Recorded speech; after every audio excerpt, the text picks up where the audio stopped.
Hi everyone, thanks for returning. Let's unravel another perplexing mystery. The case of Carrie Leah Farver.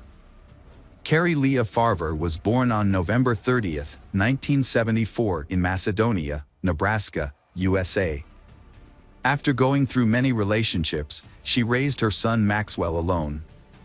Carrie Leah loved her son very much. Carrie Leah spent a month in bed due to severe depression. Her mother, Nancy Rainey, helped take care of her son Maxwell.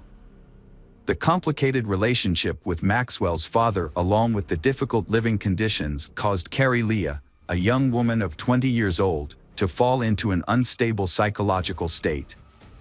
Doctors diagnosed Carrie Leah with bipolar disorder.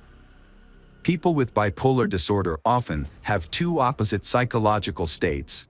One moment they can feel overly excited, energetic and friendly, but then they can fall into a state of depression, frustration and helplessness. This disease causes them a lot of difficulties in daily life.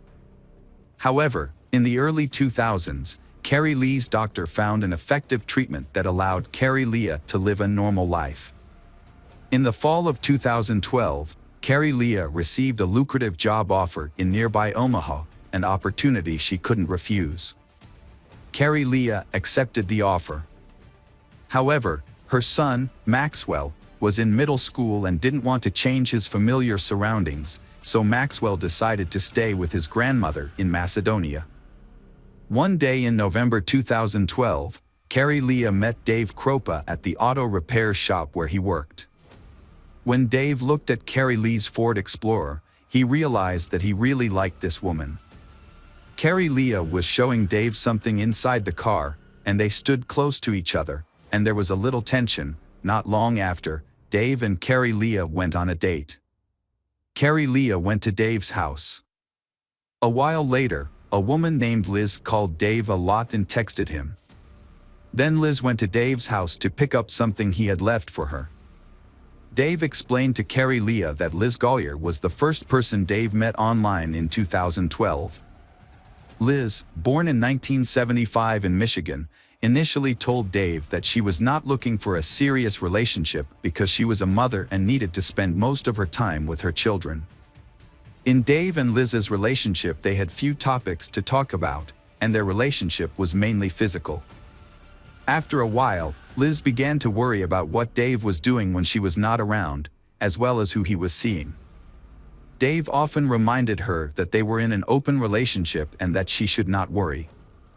He also insisted that Liz was free to date other men. However, Liz was not happy with this and began to bother Dave more and more. Liz also felt jealous of Dave's children and their mother, Amy, because she could not understand the close relationship they had after the breakup. Eventually, Liz's actions upset Dave, and he decided to break up with her. Carrie Leah sympathized with Dave, as everyone had relationships in the past, and Carrie Leah did not let that affect their relationship, but Liz was clearly upset to see a strange woman in Dave's house. Liz, feeling that Dave was increasingly distancing himself from her, wrote text messages, emails, and called Dave. However, Dave would not stop seeing Carrie Leah or anyone else because of Liz. 2 weeks after moving to her new job, Carrie Leah began dating Dave. Carrie Leah and Dave began spending more time together. Dave felt comfortable with Carrie Leah around. Carrie Leah said that she was not looking for a serious relationship, but just wanted to enjoy the good times together. In December 2015, Liz was shot. Liz probably guessed who it was. Luckily, the wound was not fatal. Liz thought, "This can't go on any longer, I have to do something." At 9:45 a.m. at work, Dave suddenly received a text message from Carrie Leah. In the message, Carrie Leah expressed her desire to live with Dave forever. The content of the message made Dave feel confused and surprised, because he did not understand the reason for Carrie Leah's sudden change. Because before, they had discussed and agreed that both of them would not rush into a binding relationship. Dave gently replied to Carrie Leah that he was not ready for this big change. Carrie Leah's response was very unpleasant. When Dave returned to the apartment, he found that all of Carrie Lee's belongings that she had brought were gone. This made him think that Carrie Leah had left him. On the same day, Carrie Leah deleted him from her Facebook friend list. Although it seemed like everything was over, it was not. Dave began receiving a series of text messages and emails from Carrie Leah, which were full of curses and threats to ruin Dave's life. The messages were numerous and all of them were rude. In addition, Carrie Leah did not show up for work. The strange messages from Carrie Leah were not only sent to Dave, but also to her mother and 15-year-old son.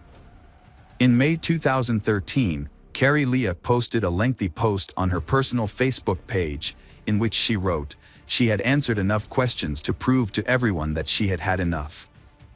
You can either believe that she was a girl, or leave her alone. She quit her volunteer job and she was fed up with people giving her a hard time. She just didn't want to go home right now. She was a grown woman, and if she wanted to leave home, she had every right to do so. Sorry for hurting everyone. Carrie Leah then remained absent for a while. Her mother realized something was wrong when Carrie Leah missed her own birthday, Max's birthday, and other family celebrations. Finally, when her father passed away. After a while, Liz Gollier began receiving messages from Carrie Leah. In those messages, Carrie Leah criticized and insulted Liz, even threatened Liz to stay away from Dave. To understand Carrie Lee's strange behavior, Liz contacted Dave. He said he was also in a similar situation. Carrie Leah sent him many messages and emails, in which Carrie Leah accused Dave of all kinds of wrongdoing, called him a liar, and promised to avenge the pain he had caused Carrie Leah. Gradually, the messages from Carrie Leah became more threatening, with confusing content and grammatical errors. Carrie Lee's mother insists that her daughter is not a hot-tempered person and has always been very careful in writing letters and documents. Carrie Leah pays attention to spelling and presentation. Is her bipolar disorder relapsing and developing into something more serious? After Carrie Lee's confusing actions, all the evidence points to Carrie Leah having psychological difficulties. Liz and Dave often receive hundreds of text messages and emails, even when they are together. Their phones constantly buzz with messages, which makes them both uncomfortable. Although they continue to date, Dave feels uncomfortable around Liz. She becomes more and more demanding, despite always insisting that Liz is fine with their no-strings-attached relationship. In January 2013, Dave found Carrie Lee's car in his front yard. Dave called the police and reported the incident. The police came to check the car and found no suspicious signs. The police then turned the car over to Carrie Lee's parents. Carrie Leah continued to text Dave and Liz. Carrie Leah even started sending pictures of Dave's children and threatening to harm them. As time went on, Carrie Leah continued to stalk them. Liz became increasingly jealous, made Dave angry and tired of the situation, and finally decided to end the relationship with Liz. In August 2013, Liz reported a fire at her house, which killed all of her pets, including a snake, a cat, and 2 dogs. Liz told the police that Carrie Leah had repeatedly threatened her through text messages and emails. So she suspected Carrie Leah of starting the fire. The police seized Dave and Liz's cell phones. Someone damaged Dave's auto repair shop and threw a brick through the window. Dave felt threatened, so he bought a gun to protect himself. After a while, Amy Flora, Dave's ex-wife, also began receiving threatening messages from Carrie Leah, because Dave often spent time with the children and met Amy. The police became suspicious for reasons that were hard to understand. Dave had only dated Carrie Leah for less than 2 weeks, but had been following him and his ex-girlfriends for 3 years. Meanwhile, Carrie Lee's family had not seen her for 3 years, and were trying to find her, using every method possible. In 2015, these efforts paid off. Police officers Ryan Avis and Jim Doty volunteered to investigate Carrie Leah Farver's disappearance. However, they found no evidence that Carrie Leah was alive. It was unusual for an adult to pack up and leave without spending any money. No one had seen her, and no one had heard her voice. This was very strange. With the assistance of Anthony Kawa, digital forensics administrator at the Pottawatomie County Sheriff's Office, police analyzed the contents of Dave and Liz's phones.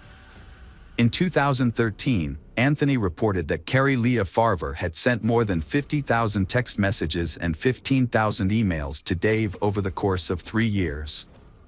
Anthony also said that those impersonating Carrie Leah were becoming more sophisticated in their operations, trying to hide their IP addresses and real identities. It seems that someone knew what they were doing and had access to various computer programs. In December 2015, Liz Gollier contacted the police to report that she had been shot in the leg outside her home. She determined that the attacker was not Carrie Leah but Dave's ex-wife Amy Flora. Furthermore, Dave had a missing gun that Amy may have taken. It is possible that Amy was behind Carrie Leah's disappearance. A clue in the investigation indicates that people associated with Dave were being harassed. It is possible that Amy, having had a difficult life after breaking up with Dave, the father of her children, decided to take revenge and eliminate all rivals, and the relationship between Dave and Amy was still quite good. The children together brought them closer, and Carrie Leah clearly hindered their reunion. The police quickly questioned Amy, but surprisingly, Amy had an alibi. She was not at Liz's house when the shooting occurred, and this was confirmed by several people. Because there was no hard evidence, Amy was not arrested. Experts processed the data from Liz's cell phone and discovered important information. Anthony discovered fake email addresses with different variations of the name Carrie Leah. In addition, Anthony found an application that Carrie Leah used to schedule messages to be sent at certain times. This could explain why Liz and Dave received messages from Carrie Leah at the same time. Anthony began to suspect Liz Gollier. The answer became clear when Liz's fingerprints were compared to those found on the steering wheel of Carrie Leah's car, and they matched perfectly. The culprit was revealed.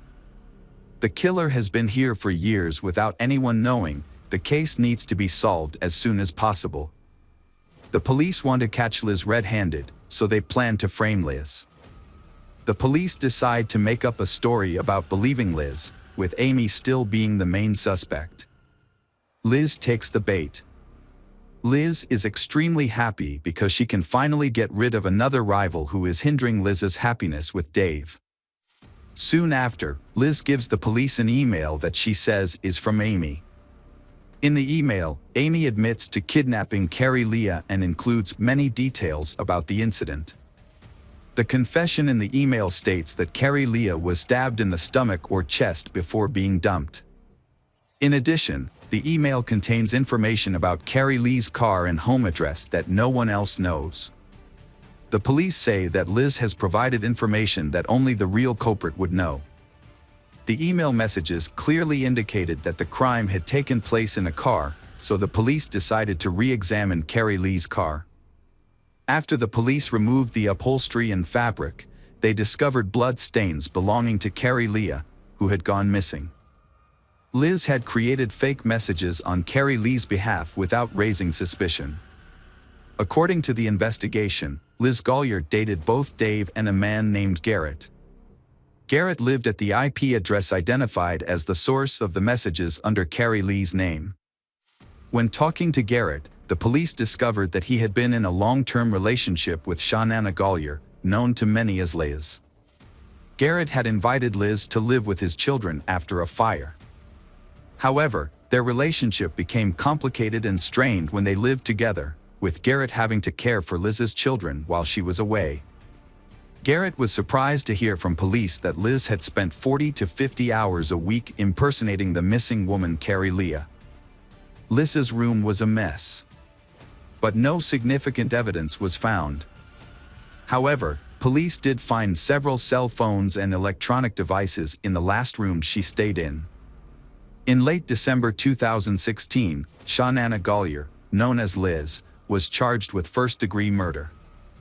Liz's attorney, James Martin Davis, hopes the case will fail because Carrie Lee's body has not been found, the murder weapon has not been found, and Liz has not pleaded guilty. There is no evidence to prove that Carrie Lee is dead. The defense team decides to hold a new trial, with Liz's guilt decided by a judge. Electronic evidence was presented along with physical evidence. The prosecution asserted that the amount of blood found on the passenger seat of Carrie Lee's car was consistent with Liz's confession. Police analyzed the memory card that Liz had been using when Carrie Lee went missing. The memory card was on Dave's tablet. Police recovered deleted images, including a photo of a human foot with a Chinese symbol tattoo. The foot belonged to a man who had died many years earlier. There was also a tattoo that Carrie Lee's mother identified as Carrie Lee. The photo was used to confirm Liz's guilt. The judge found Shawnana Gollier, also known as Liz, guilty of first-degree murder and sentenced her to life in prison without parole. Additionally, Liz was convicted of arson in August 2013, a fire that not only destroyed her home but also killed her pet. Liz was sentenced to an additional 20 years in prison. She is currently incarcerated at the Nebraska Correctional Center for Women and maintains her innocence. Carrie Lee's son Maxwell has followed in his mother's footsteps by becoming a computer programmer. Maxwell graduated from the University of Iowa with a degree in software engineering and data science and is married. Welcome back, detectives. Let's dive into another horrible case, the case of Brett Ryan. Brett Ryan grew up in Canada, in a large family with his parents, Bill and Susan. Bill works at the Toronto Star daily newspaper and spends time on his many interests, including sports, yoga, and psychology, which help balance family life. In addition, his wife, Susan, is able to manage the household, take care of the children, and keep their Toronto home clean. Passers-by often stop to admire the family's beautiful and blooming garden. Although Susan loved her sons equally, but Brett seemed to be less criticized because he was generally well-behaved. Brett was very clever at getting out of difficult situations, which gave the impression that he was a good boy, although this was not always the case. Brett was extremely popular in school, with everyone wanting to be his friend or at least be able to greet him by name, just like his older brothers. After high school, Brett attended university, driven by a desire to surpass his brother's achievements.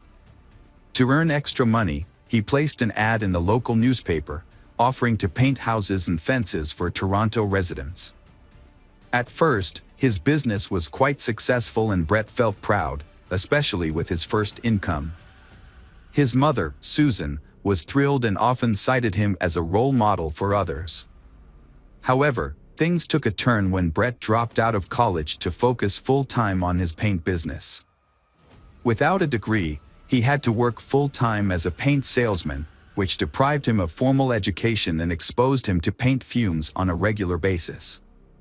For a while, Brett felt confident and superior to his brothers, but this soon changed. After a couple of years, his brothers, Christopher and Leland, graduated and landed jobs in their specialized fields. Christopher worked for the Toronto Transit Commission, and Leland became the family artist and designer. As they established their careers and moved out of their parents' home, Brett's power began to diminish significantly. To save money on rent, Brett continued to live with his parents and younger brother, who attended a school for gifted children. Brett's financial situation grew more dire over time. By 2007, when he turned 26, his debt had surged to more than $60,000. This burden led to depression, but despite his inner turmoil, Brett maintained a cheerful exterior, always willing to lend a helping hand and participate in volunteer work. His friends and acquaintances were unaware of the immense emotional pain he was hiding. Brett faced a severe situation on October 28, 2007. With winter approaching, he had no orders. Left with no other choice, Brett wore his oldest clothes, including a hat, a long sweater his brother had given him and a long scarf his mother had knitted. It was the first time he had worn the scarf, but it was finally coming in handy. He wrapped it around his face, leaving only a narrow slit for his eyes, and headed for the bank that was on the outskirts of his neighborhood. Brett stood in line at the bank, holding a thick folder and favoring his right foot as he waited his turn. When the bank employee called him forward, he approached her and spoke in a hushed tone. He calmly informed her that he had a gun and urged her to remove all the cash from the register and hand it over to him. He warned her that if she didn't comply, he would start shooting, and she would be the first person he would harm. She with trembling hands handed him all the cash from the register. Brett quietly exited the building, careful not to draw the attention of the guardians. Once outside, Brett took off running. He counted the money he had stolen from the bank, but it wasn't much, just over $1,000. To pay off his debt, he calculated that he would need to rob about 60 more banks, a crazy idea, but to him it seemed like the only option. For the first few days, Brett was fearful that the police would somehow catch up with him, so he avoided going home. He told his mother he had a job in a neighboring town and spent his nights sleeping in his car. Periodically, Brett would sneak back to his house to check if there were any police cars staking out the area. Finding none, he felt reassured that he was in the clear. The first robbery was followed by a second, then a third, and a fourth. Each time, Brett changed his clothes, opting for second-hand or discarded items he found in the trash. He would burn the used clothes after each crime. Brett also bought a beard from a costume party store to further disguise himself. Brett committed a string of bank robberies in the Toronto area, and his distinctive beard made a lasting impression on the witnesses. His total intended theft across all instances never exceeded $3,000. Brett's luck ran out when police spotted his car on surveillance cameras and followed him home. They tracked his exact route, gathering details from various vehicles to prove his guilt. Further inquiries yielded little new information, so the authorities closely tracked a particular road in an attempt to shed light on the case. Their patience and hard work finally paid off. They found a potential lead. This person of interest, a bearded man, was found walking alone near a bank and was promptly detained by the officer for further investigation. Brett was under investigation for 7 months before being charged with robbery with a firearm, despite having a gun permit. Notably, he never actually carried a gun or any other weapon during the robberies. He didn't even bring a kitchen knife. Initially, he was charged with 19 counts, but after multiple appeals filed by him and his family, only 8 of those counts were upheld. Upon being given the opportunity to apply for parole, Brett submitted a petition. In it, he asked the authorities to consider the circumstances that led him to commit the crimes, including severe depression caused by 2 failed relationships and a significant amount of debt. He also reiterated that he had never intended to harm anyone during the robberies, as evidenced by his lack of weapons. His remarks were taken into account, but as a condition of his potential parole, he was required to undergo a session with a psychologist. The sessions had a positive impact on Brett. During his time in prison, he had lost touch with his family, but he took the initiative to reconnect with them. The positive changes in Brett were noticed by the commissioners, and on November 24, 2010, he was released from prison. However, the freedom he had fought so hard for turned out to be more challenging than he had anticipated. Prior to his career as a painter, Brett struggled with deep emotional pain that weighed heavily on him. He had previously been a bank robber and served time in prison, which damaged his reputation. As a result, no company would hire him, and even those who initially hired him for house painting services would cancel once they discovered his true identity. The neighbors, who once admired Susan's garden and visited frequently, now spread unpleasant rumors about the family. The Brett family quickly sold their house and relocated to Scarborough. Susan started a new garden, and Brett found a job with a trading company. Although the pay was low, his parents helped him financially to rebuild his life and continue his university education. Brett continued to see a psychologist, who consistently advised him to maintain a strong connection with his family. Brett's life took a turn for the better when he met Kristen Baxter in September 2011. Kristen was an amazing person who had her own apartment with a stunning sea view. She was also into sports, which helped her stay in shape. What Brett appreciated most about her was that she didn't care about his past. They enjoyed traveling together, including a trip to Australia. Brett's parents were thrilled to see their son in a happy relationship and were confident that Kristen would encourage him to reach his full potential. However, just when everything was going well, tragedy struck. Brett's father passed away, leaving him in shock and sending him into a depressive state. As a result, Brett started visiting his psychologist more frequently to cope with his emotions. Brett was juggling two responsibilities: supporting his mother financially and nurturing his relationship with Kristen. They were both young adults, eager to build a stronger and more significant relationship with each other. Brett fell deeply in love with Kristen and decided to carry out an important plan. He had some savings and, after discussing his plans with his mother, decided to propose to Kristen with a ring. His mother supported his decision and gave him money to buy a ring.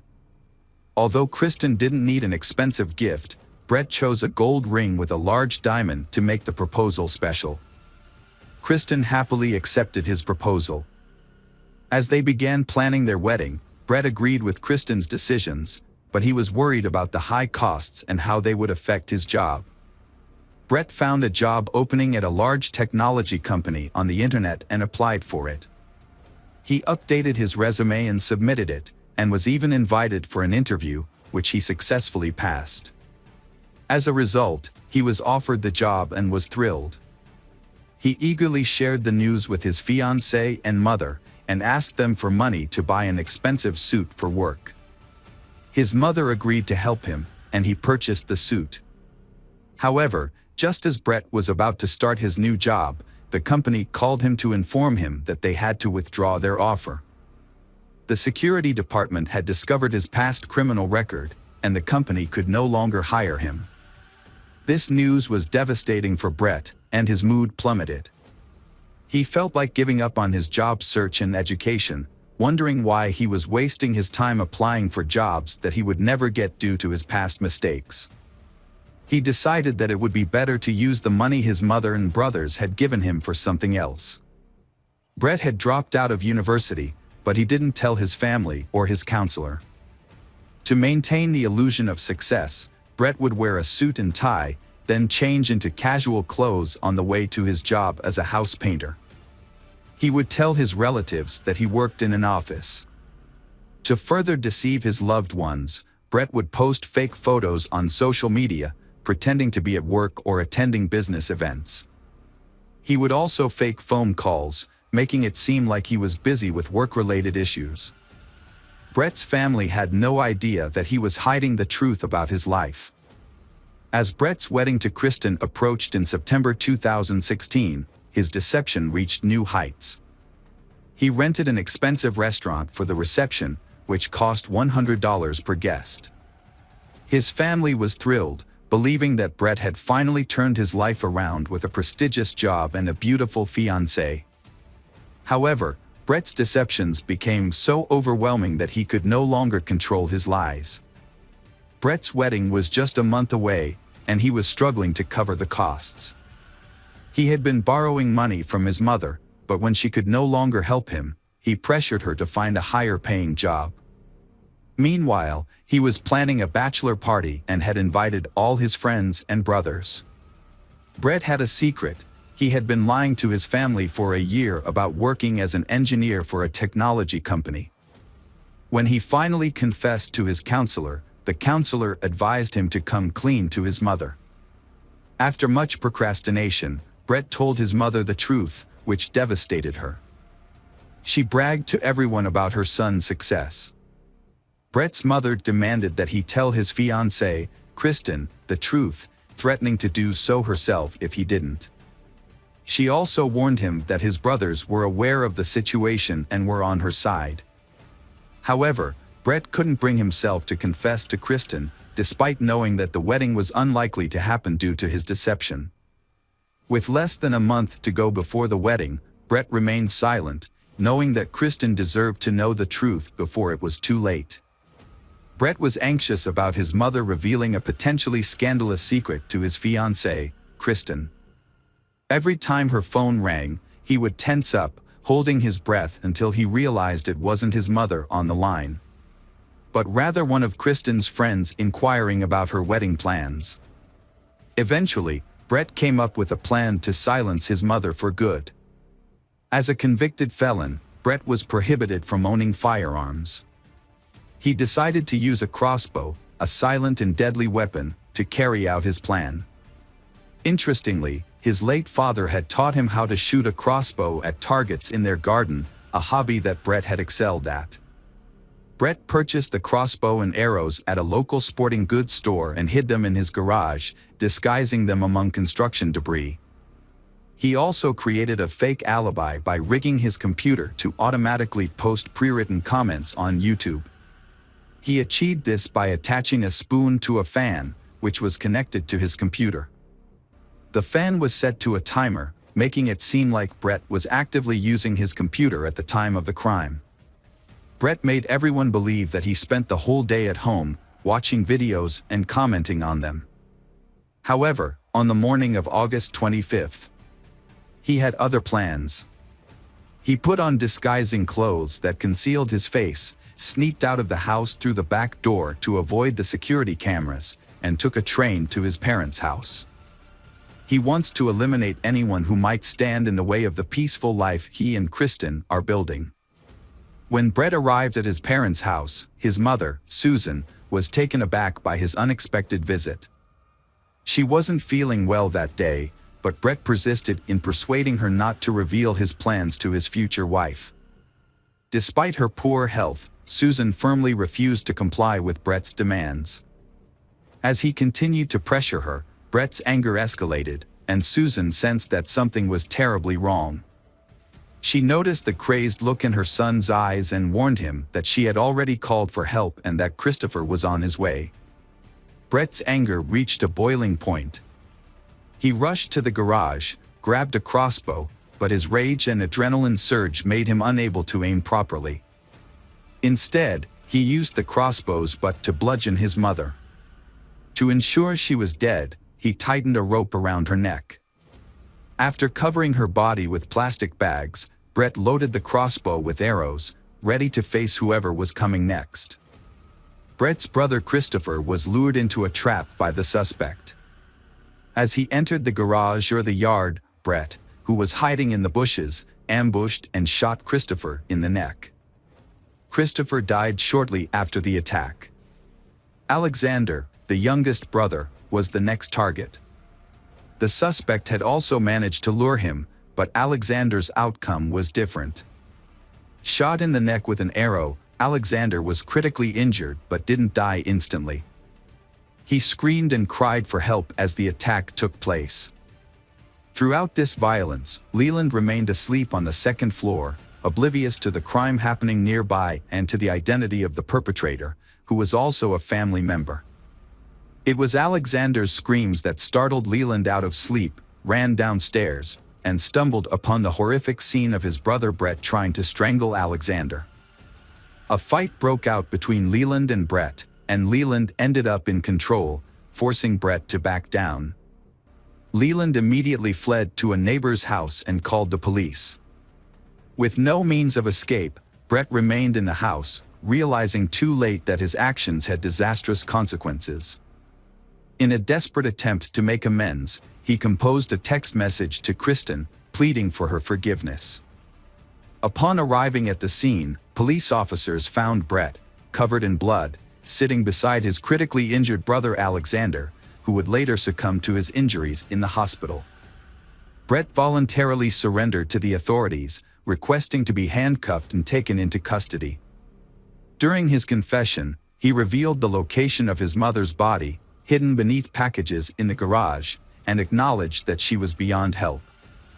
Brett admitted at the police station during the trial that he had not intended to kill Susan, but rather to scare her. In contrast, he had planned to kill Christopher and Alexander, who were witnesses to the crime. If they had not been present, they would still be alive. Brett attempted to justify his actions by citing his struggles with depression, but this did not lead to a more lenient sentence.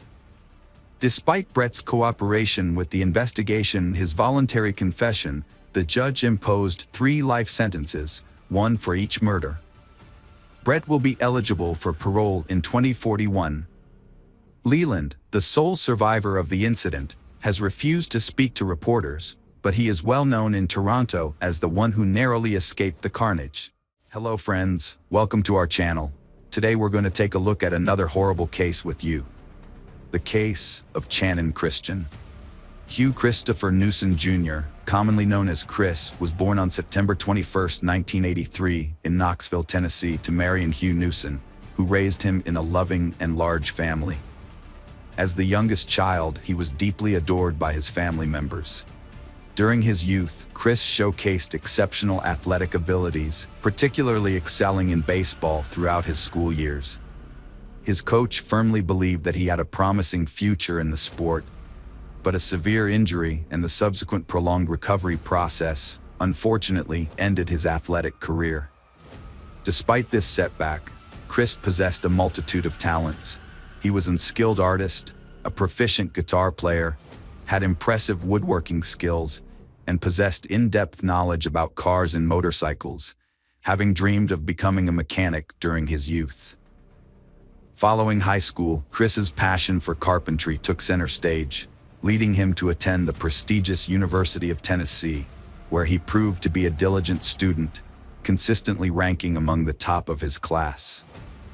Channon Christian was born on April 29, 1985, in Nacogdoches, Texas, to Dina and Gary Christian, the younger of their 2 children.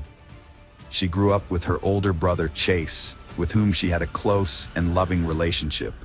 What made their birth even more special was that their mother, Dina, had been diagnosed with infertility in her younger years, making the arrival of her 2 children a remarkable blessing. In 1997, the Christian family relocated to Knoxville, Tennessee, where the children attended local schools and their parents started a thriving family business. Dina worked from home, conducting individual psychotherapy sessions, while Channon, who shared her mother's passion for psychology, was an outgoing and kind-hearted individual. After high school, Channon went on to study sociology at the University of Tennessee and worked part-time to save up for her dream car.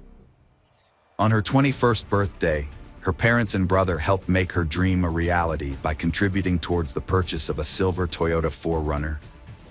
In the same month, Channon and Christopher were invited to a mutual friend's birthday party. Channon visited a beauty salon to prepare for the celebration and parked her car in a nearby underground garage where they had planned to meet. However, Christopher was delayed, leading to a brief argument between them as they were running late for the event. As they failed to show up at the party, their friends became increasingly worried, knowing that it was unlike them to miss an event without notification. Attempts to reach them on their phones were unsuccessful. Channon's friend called her mom repeatedly, getting no response.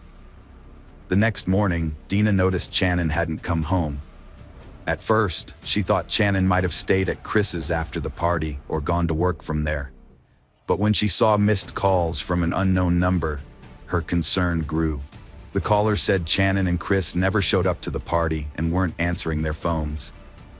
Dina feared the worst, and Chris's parents were equally worried, thinking he was at Channon's. Channon's parents grew anxious when they found out she, like Chris, had missed work. They contacted police, but the officer was unhelpful, suggesting the couple just wanted alone time. The parents took matters into their own hands, launching a search effort with friends, contacting acquaintances, visiting hospitals, and spreading the word on social media. Despite their efforts, no useful leads emerged. Channon was last seen at a beauty salon on Saturday, chatting about an upcoming party. It wasn't until Monday, January 8th, that the police officially launched their investigation into the disappearance of Channon Christian and Christopher Newson. By then, thanks to the tireless efforts of their parents and friends, the entire city was aware of the missing couple. The previous day, rumors had begun circulating about a disturbing discovery near the railroad tracks, although no concrete details were available. A railroad worker, while inspecting the tracks in his designated area, discovered badly damaged human remains on the embankment beside the tracks. The body was in a gruesome state, with multiple injuries, and had been drenched in a flammable liquid in an attempt to set it on fire. Upon responding to the scene, the police cordoned off the area and conducted a meticulous examination, but were unable to find any significant clues or leads. After taking necessary photographs, the remains were sent to the morgue for an autopsy to establish the cause of death and attempt to identify the victim, although it was clear that the extensive damage and effects of the fire would make this challenging. Forensic experts determined that the body belonged to a young man who had suffered a brutal and prolonged death. The victim had sustained multiple injuries while still alive, indicating a severe and lengthy assault. Almost all of his teeth had been knocked out or damaged by blows, and he had been shot 3 times, twice in the back and a final fatal shot to the head. Furthermore, traces of seminal fluid from at least 3 different men were found in his body, along with distinctive tears suggesting repeated violent assaults. When police reviewed recent reports of missing young men, they found that Christopher Newson matched the description in terms of age, height, and build. The officers then contacted his parents and asked for DNA samples to confirm the identity, while strongly advising them against viewing the body at the morgue due to its badly burned and unrecognizable state. Unfortunately, the DNA analysis subsequently confirmed that the body was indeed that of the missing student, Christopher Newson. The search for Channon continued, despite the distressing news about Christopher. Channon Christian's parents were still holding on to the hope that their daughter was alive, possibly being held captive somewhere. The last known location of her mobile phone was in one of Knoxville's more troubled neighborhoods on the day the couple disappeared, which suggested that they might have been taken there against their will. This led the parents to believe that Channon might still be being held in that area. In a secluded alley of this neighborhood, Channon's Toyota 4Runner was discovered abandoned and in a terrible state. The SUV was dirty, scratched, and had broken headlights and deflated tires. Additionally, all of Channon's personal belongings were missing, and the car was littered with cigarette butts. The seats were torn and stained, and the driver's seat was pushed far back, indicating that a large adult male had last driven the vehicle. A crumpled envelope with the address 2316 Chipman Street was found on the floor between the seats, likely dropped by the perpetrator. A local witness reported seeing 4 African-American males driving the SUV that Saturday evening, which stood out in that area. The fingerprints on the envelope led the police to Lamas Davidson, a man with prior convictions for serious offenses. His residence, located in an industrial area near a wasteland, had no witnesses. When no one responded to the police's knock and offered to surrender, they forced entry, hoping to find Channon alive inside. Inside the house, the police found Channon's purse, a stuffed toy from her car, Christopher's headphones and baseball cap, and a knife with blood traces. They also discovered torn and blood-stained fragments of women's clothing and, tragically, Channon's lifeless body hidden in the house's trash chute system, wrapped in 5 trash bags and bound in the fetal position under dirty sheets. Experts later determined that she likely died in the early hours of Monday, January 8th. The discovery of Channon Christian's body revealed a terrifying sequence of events. Had the police begun their search immediately, they might have saved her from unimaginable suffering. Instead, her body was found with every inch covered in bruises, abrasions, cuts, and cigarette burns. The numerous injuries to her genital area, mouth and throat indicated that she had been subjected to multiple brutal assaults by several men. Channon suffered a severe head injury, internal bleeding in her abdominal area, likely caused by kicks. Multiple stab wounds, though not fatal, were inflicted upon her. Her attackers also extinguished dozens of cigarettes on her skin in an attempt to destroy DNA evidence. They doused her with household bleach, focusing on bleeding wounds and her genital area. She was then forced to ingest bleach. 5 individuals were involved in the brutal crimes against Channon Christian and Christopher Newsom. Lamarcus Davidson, the owner of the house where Channon's mutilated body and Chris's personal belongings were found, was identified as a fugitive. The police also tracked down Eric Boyd, whose DNA was found at the crime scene. Boyd was arrested on January 11th without resisting and agreed to cooperate with the investigation, stating he wouldn't take the fall for crimes he didn't commit. Boyd revealed that Davidson was hiding in a vacant house listed for sale and personally led the police to the location. As a result, Davidson was caught off guard and offered no resistance. Notably, at the time of his arrest, Davidson was wearing Chris's sneakers. During the investigation, Davidson downplayed his role, portraying himself as a victim. He claimed that the couple had come to his house to buy illegal substances, but got caught up in a conflict with his acquaintances. Davidson insisted that he left to avoid involvement, and the subsequent brutal acts occurred while he was away. Further investigation led to the identification of 3 more individuals involved in the case: Davidson's friend George Thomas, his half-brother Latalvis Cobbins, and Vanessa Lynn Coleman, an 18-year-old woman. Once all 5 suspects were arrested, they were put in separate cells and questioned one by one. Each of them tried to shift the blame onto the others, unknowingly providing details of the brutal crime.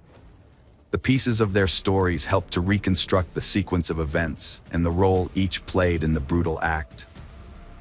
Lamarcus Davidson, recently released from prison on parole, was in dire need of money. To support his illegal business of selling banned substances, he urgently needed a vehicle to deliver his goods to customers. Davidson decided to steal a car from an underground parking lot notorious for its lack of surveillance cameras, accompanied by his accomplices. Tragically, students Channon and Christopher were in the parking lot at the same time, arguing over Chris's delay. The criminals, fearing witnesses, forced the couple into the trunk of a car at gunpoint. They was taken to Davidson's house, where they were subjected to brutal beating and repeated assault. After midnight, Christopher, barefoot and undressed, was forced back into the trunk and taken to the railroad tracks. He was ordered to walk on the stones before being shot twice in the back. The final shot to the head ended his suffering. His body was then doused with a flammable liquid and set on fire in an attempt to destroy any evidence that could lead to the perpetrators. After dealing with Christopher, the criminals returned to the house where Channon remained bound. The next day, she endured horrific cruelty, leaving her with no uninjured area on her body. The sadists concluded their torture by dousing her with bleach and packing her, still alive, into plastic trash bags, where she slowly suffocated. The exact moment Vanessa Coleman joined the group is unknown.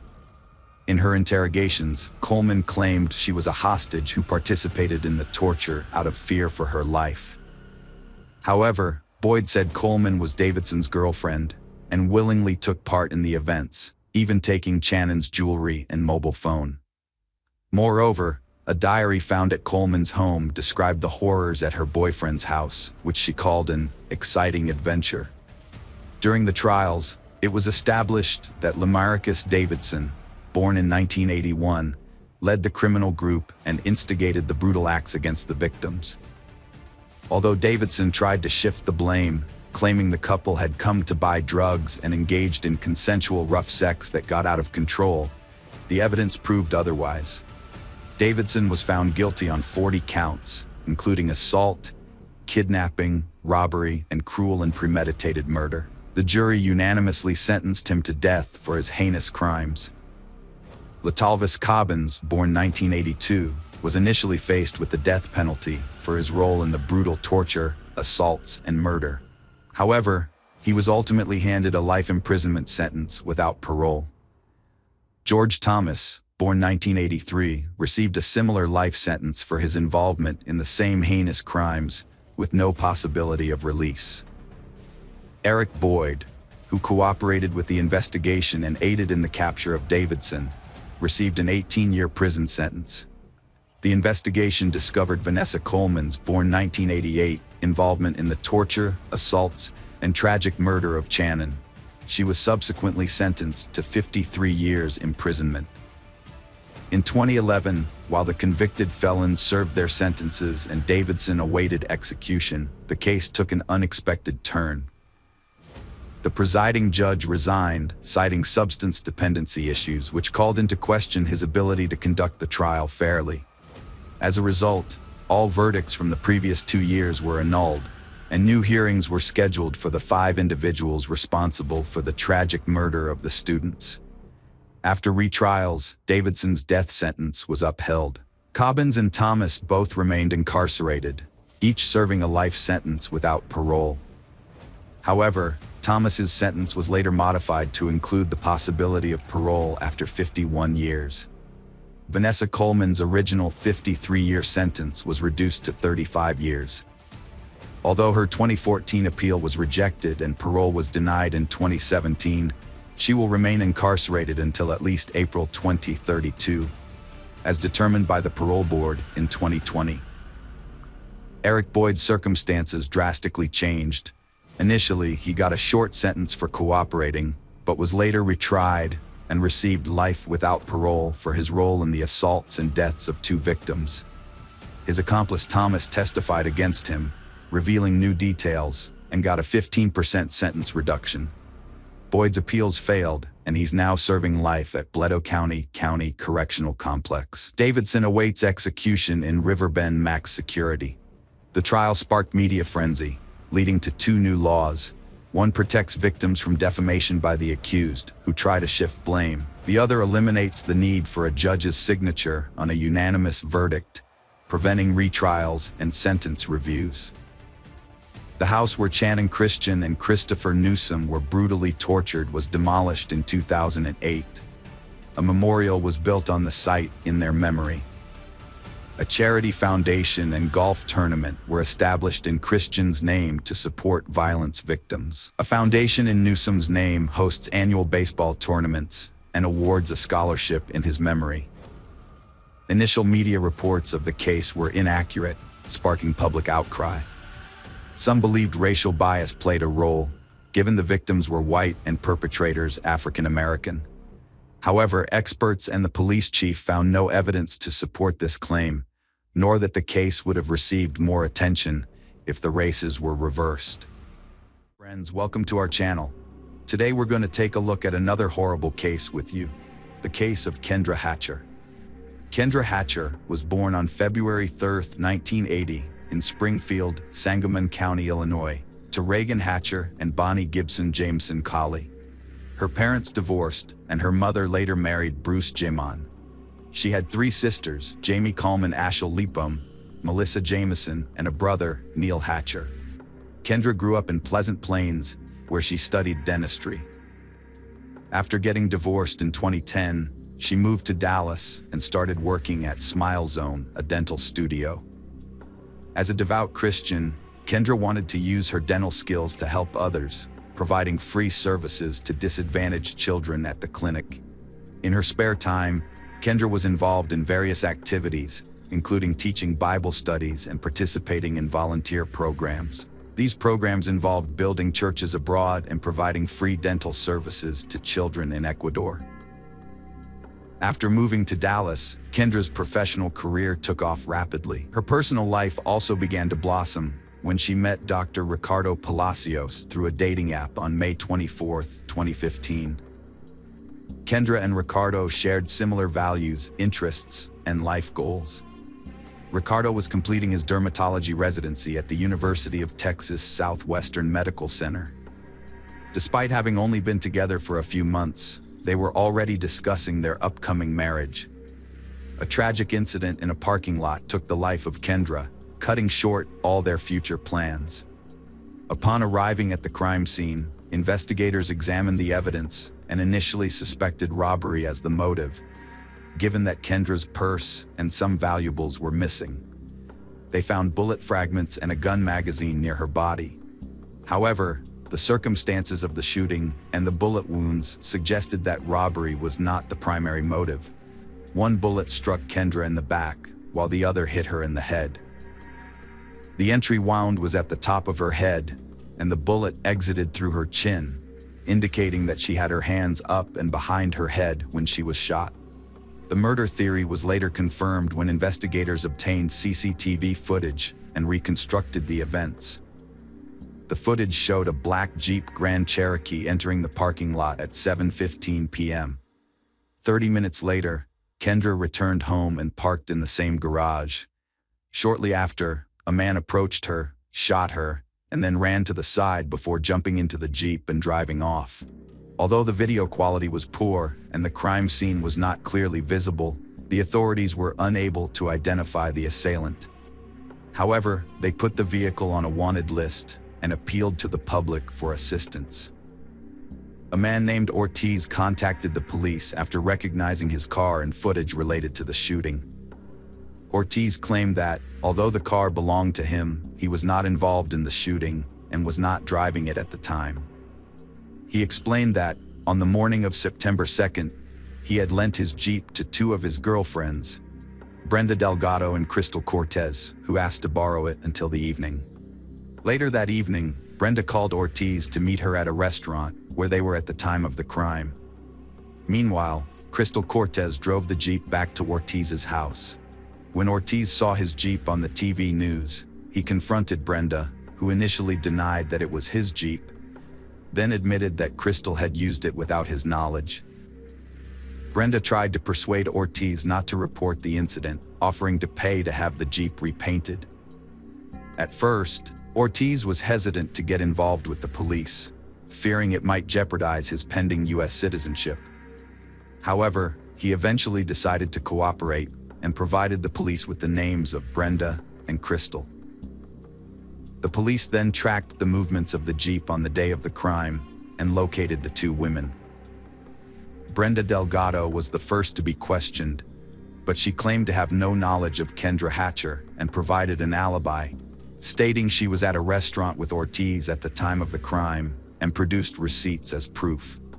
However, as the investigation continued, the truth slowly emerged, revealing the attempts by the perpetrators to conceal their involvement.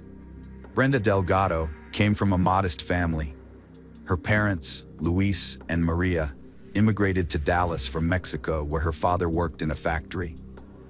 Brenda excelled academically and dreamed of attending medical school, but her parents couldn't afford the tuition. After high school, she continued to live with her parents, working as a dental assistant and at a spa, while still aspiring to a more affluent and beautiful life. Brenda balanced her dental assistant job with spa work, where she whitened her teeth. In 2012, she fell for Ricardo at a Jennifer Lopez concert. 3 months later, she moved in with him.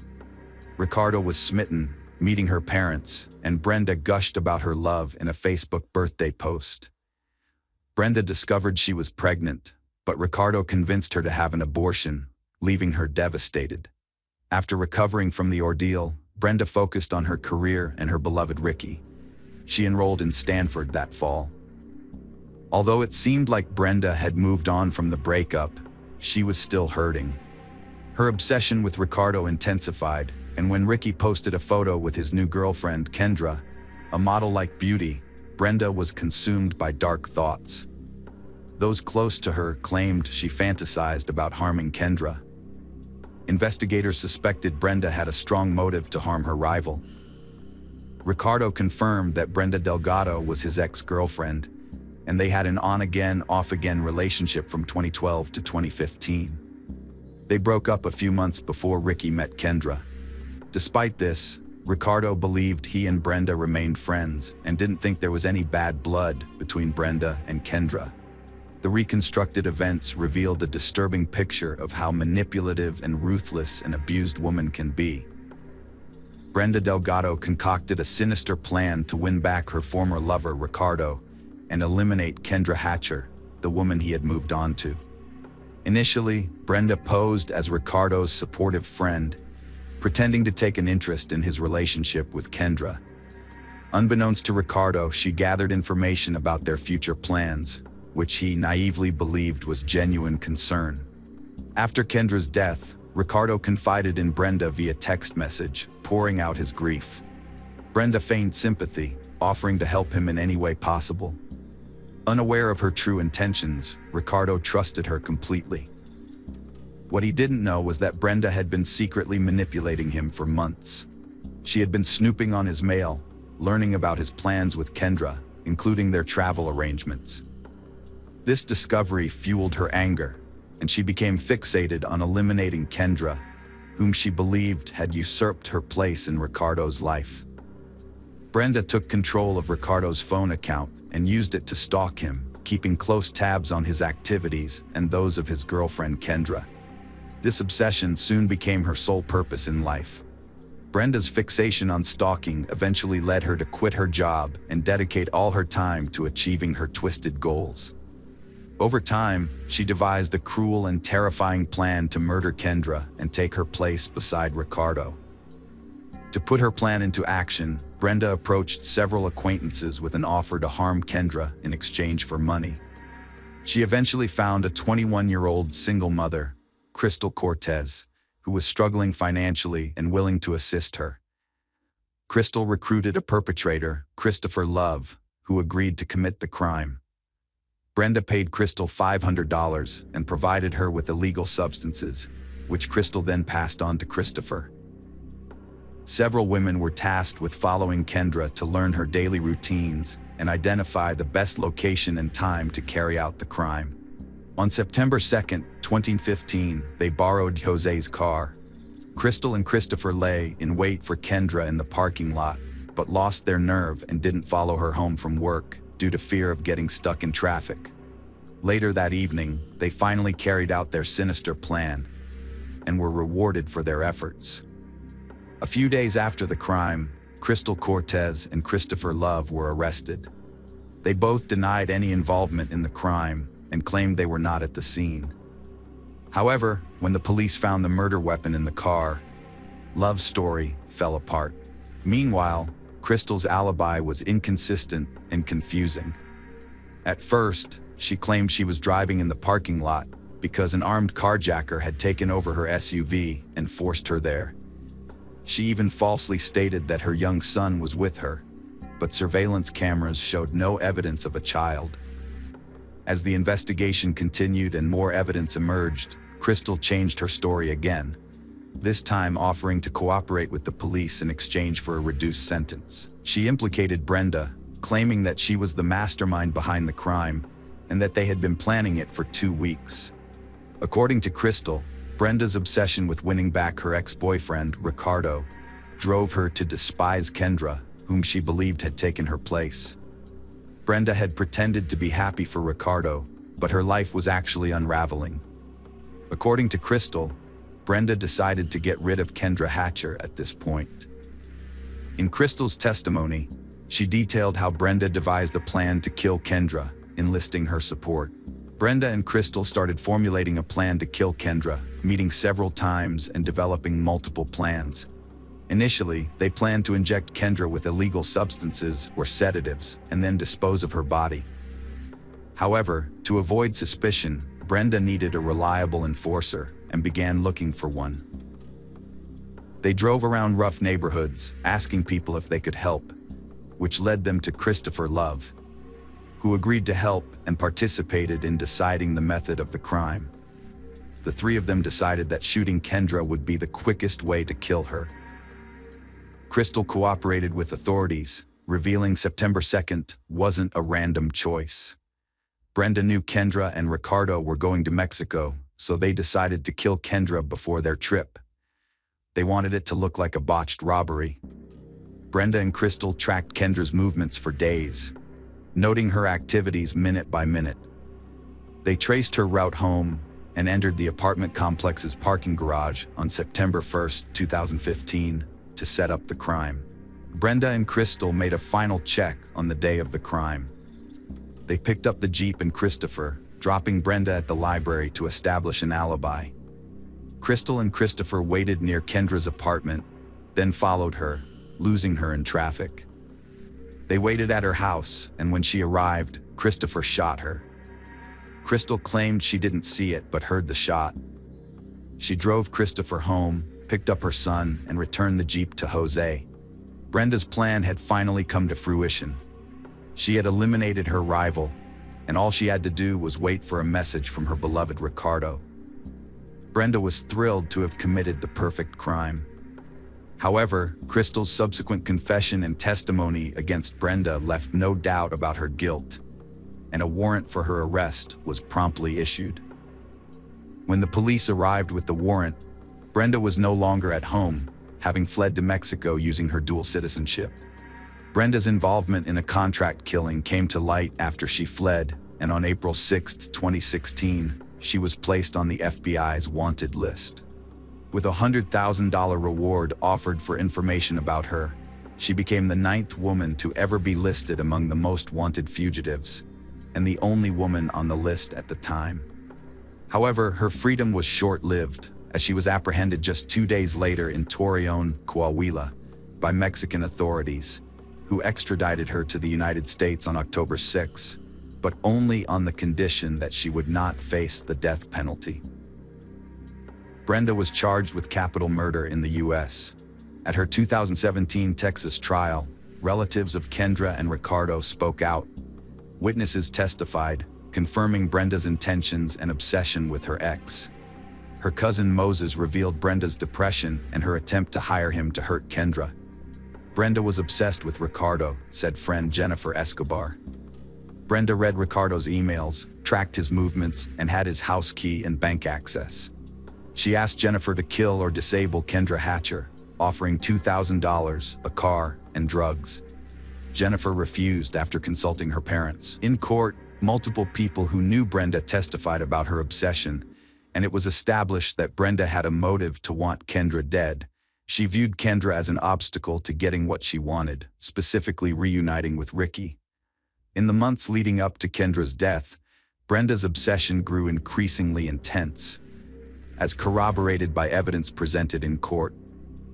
This evidence included an ATM withdrawal receipt for $500, which Brenda later gave to Crystal as payment for her role, as well as a $600 cash payment received by Christopher Love. Furthermore, cell phone records revealed that Brenda, Crystal, and Christopher were together before the crime, with over 99 calls exchanged between Brenda and Crystal between August 22nd and September 4th, demonstrating their frequent communication to discuss the plan to kill Kendra Hatcher. Despite an alibi and receipts showing she was at a restaurant, the jury quickly found her guilty of Kendra Hatcher's murder. Delgado was sentenced to life without parole. Crystal Cortez, who cooperated with the investigation and pleaded guilty, received a 35-year prison sentence with parole eligibility. The Hatcher family expressed satisfaction with the court's decision and quietly left the courtroom following the verdict. On the other hand, the Delgado family, who knew Brenda as a loving daughter and woman with strong Christian values, refused to believe she was involved until the end. Hello friends, welcome to our channel. Today we're going to take a look at another horrible case with you. The case of Samadi Fonseca Fernandez.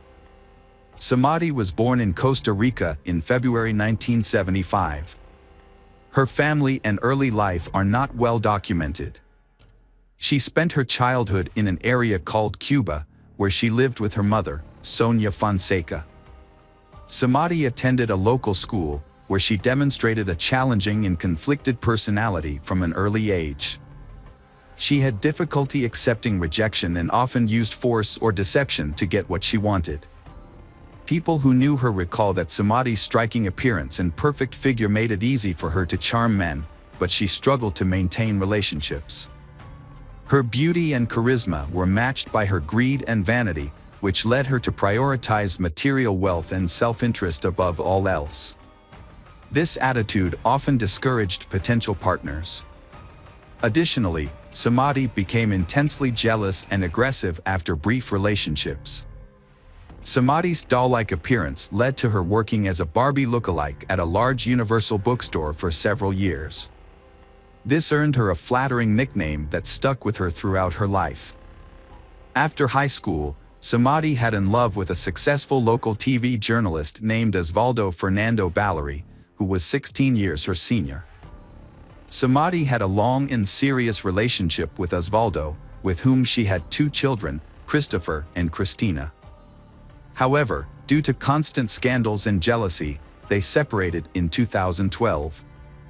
After Osvaldo's sudden death, it was discovered that he had not included Samadhi in his will.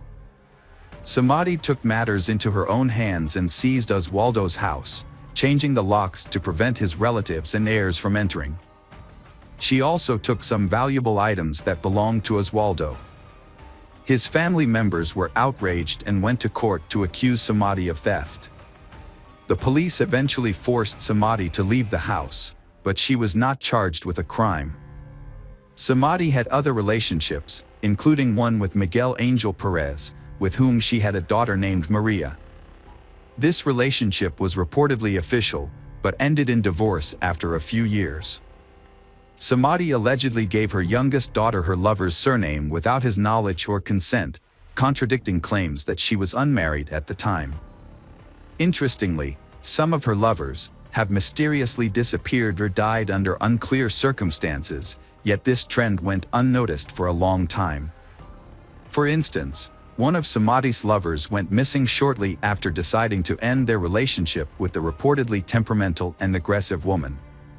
Despite relative suspicions of her involvement, his disappearance remains unsolved due to lack of concrete evidence. Another former lover, Diaco, met a tragic end after breaking up with Samadhi. His murder was initially attributed to a botched robbery, but the perpetrators were never caught. Speculations about Samadhi's role in the crime persisted, albeit without solid proof. Her most notable alleged victim was Gerardo Cruz, a Costa Rican native born in December 1992 in San Jose. Gerardo never knew his biological father, who left the family before his birth.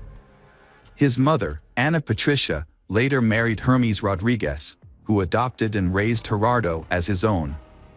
Gerardo's younger sister, Milena, was born a few years after him. He had a peaceful and carefree childhood and youth. Gerardo attended a regular school, enjoyed motorcycles, and met his true love, Carol, at a young age.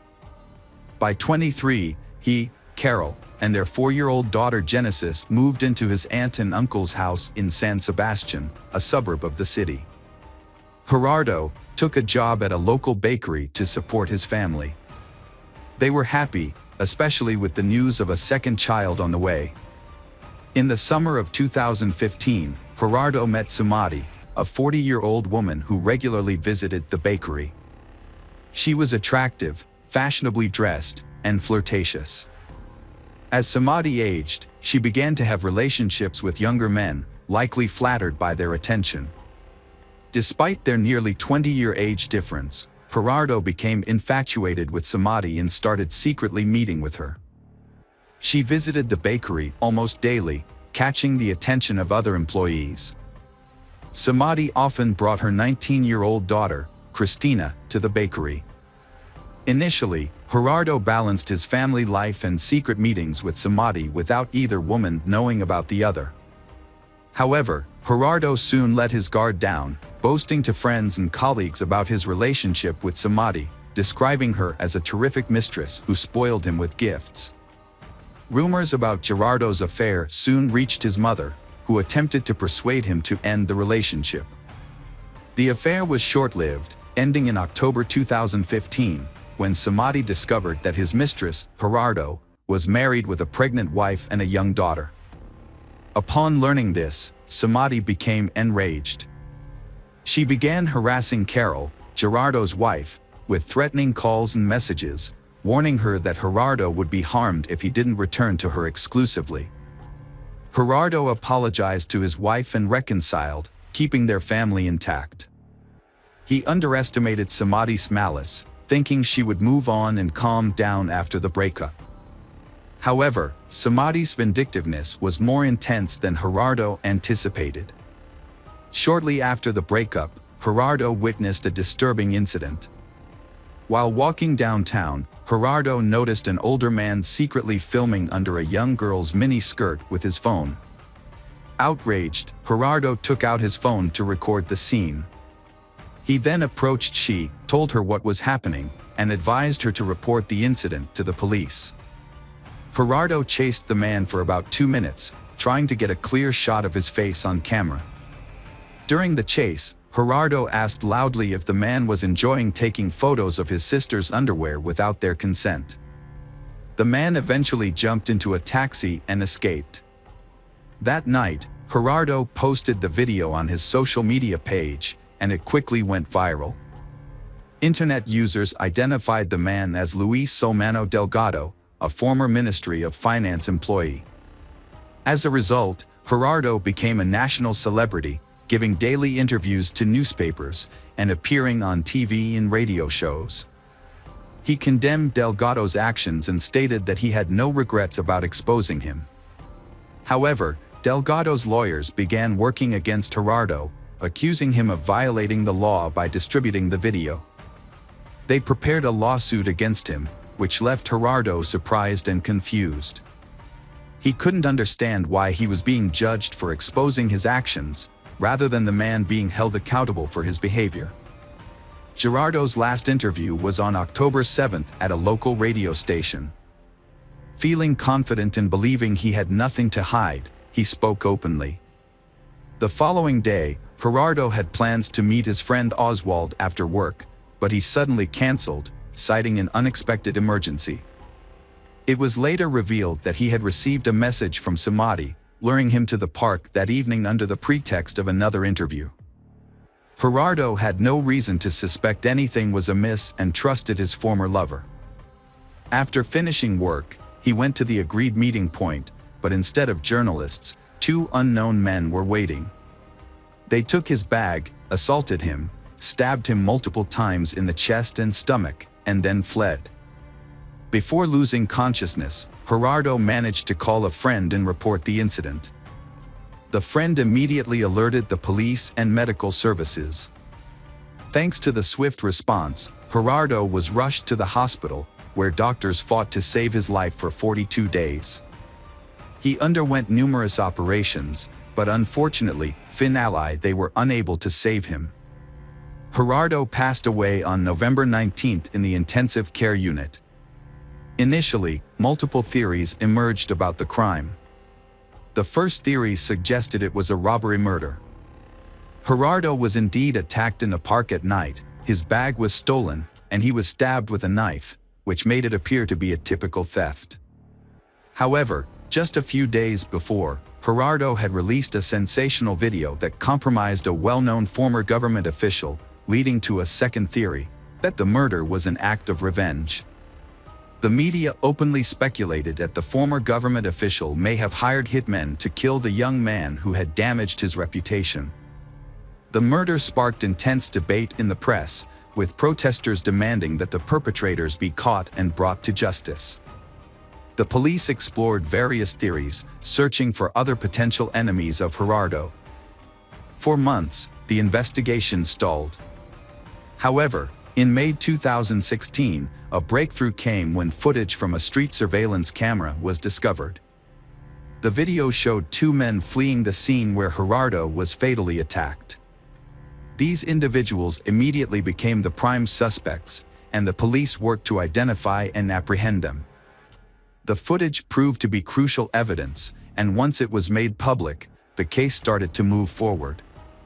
It was repeatedly shown on news programs, with viewers asked to take a close look as the individuals could be dangerous. Police created rough sketches of the suspects and described their physical characteristics. One of the suspects soon came forward, hoping that cooperating with the investigation would lead to a reduced sentence. The information provided by the cooperating suspect led investigators to several accomplices and the crime's organizers, Samadi and her daughter Christina. All individuals involved in the crime were eventually taken into custody. Those arrested included Ronald Archie, a cab driver who helped locate the perpetrators, Cesar Chavez, a laborer who acted as an intermediary, and Omar Costa, a young miner who directly participated in the attack and had been tracking the victim on the day of the incident. The investigation revealed the roles and connections of all parties involved through phone records and text messages.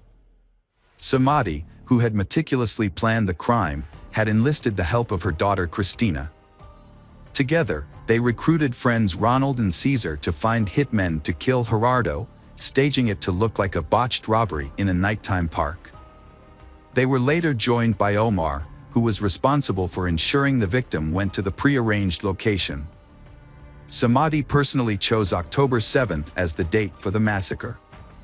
On that day, she was in frequent contact with all parties involved, assigning roles and verifying that everyone adhered to the plan.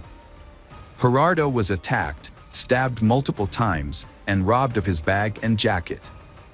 These stolen items were later given to the police as evidence. The primary evidence against Samadi was a series of text messages detailing the murder plan and each participant's role. Samadi was so confident she wouldn't get caught that she didn't bother deleting the incriminating messages. Her motive for the crime was jealousy. She didn't want to share her lover with his wife. If she couldn't have him, no one would. She carefully planned the crime, involving her own daughter, who assisted her throughout. Samadi and her daughter were immediately arrested, with no possibility of bail due to the risk of them fleeing the country. Their accomplices were also detained, except for Omar, the youngest participant, who was handed over to juvenile authorities. The investigation spanned a year and a half, concluding in December 2017 when the trial of all parties involved in the criminal conspiracy commenced. It was revealed that Samadi had a history of run-ins with the law, including a prior arrest for forging documents to obtain state benefits, for which she received only a fine. New information also emerged about Miguel Angel Perez, ex-husband of Samadi. It was discovered that Samadi had given their child Perez's surname without his consent. She then successfully petitioned the court to order him to pay child support, which he did for over 3 years. However, it was later uncovered that the entire process had been fraudulent. As a result, Samadi was sentenced to 3 years in prison and a substantial fine. During the trial, Gerardo's wife testified that she had been aware of his affair with Samadi. She stated that Samadi had threatened Gerardo with death, but he had not taken these threats seriously. The primary motive behind the crime, as previously stated, was Samadi's jealousy and wounded pride, stemming from her inability to accept that her younger lover had chosen to remain with his wife. Thanks to phone records, it was discovered that the mother and daughter had planned the crime together. Additionally, after the release of the CCTV footage showing the killers, Christine had a nervous breakdown. She called her mother, sobbing, and was close to going to the police to confess. However, her mother calmed her down, assuring her that the investigation would not lead to them. The verdict was announced on January 23, 2018. According to the court's decision, Samadi was sentenced to 30 years in prison, while Christina, Ronald, and Cesar each received 25-year prison sentences. One of the killers was sent to a juvenile detention center, and the other had not been found at the time. Omar, who had been stalking the victim, was acquitted. The victim's family was awarded $140,000 in compensation for their loss. After the verdict, the family expressed gratitude to the court for the fair punishment of Gerardo's killers. However, it soon became known that Samadi and Christina's lawyers had filed an appeal to reduce their sentences. As a result, each participant's sentence was reduced by 5 years. Samadi is currently serving her 25-year sentence in a Costa Rican women's prison. Hello friends, welcome to our channel. Today we're going to take a look at another horrible case with you, the case of Kelsey Smith. Kelsey Smith was born on May 3, 1989, in Overland Park, Kansas. Kelsey was the third of 5 children in a close-knit family. Her parents, Gregory and Missy Smith, raised her alongside her siblings, Steve, Lindsay, Kat, and Zach. Gregory Smith, the family patriarch, was a retired U.S. Navy veteran and had served in the police force for over 20 years. He was enjoying his retirement after a long and dedicated career. Kelsey grew up in a loving family environment, close to all her siblings. Kelsey's mother, Missy Smith, has dedicated her life to health care, working at a local hospital for many years. Despite her busy career, she has managed to balance work and family life well, raising her children and creating a warm family environment. Kelsey has been an active, outgoing, and creative child since she was a child. She enjoyed singing, dancing, and playing musical instruments, which she learned in music school. She was also active in school theater and choir performances. Kelsey is also passionate about sports, especially gymnastics and soccer. She often attends sporting events with her father and brother, cheering on her local team.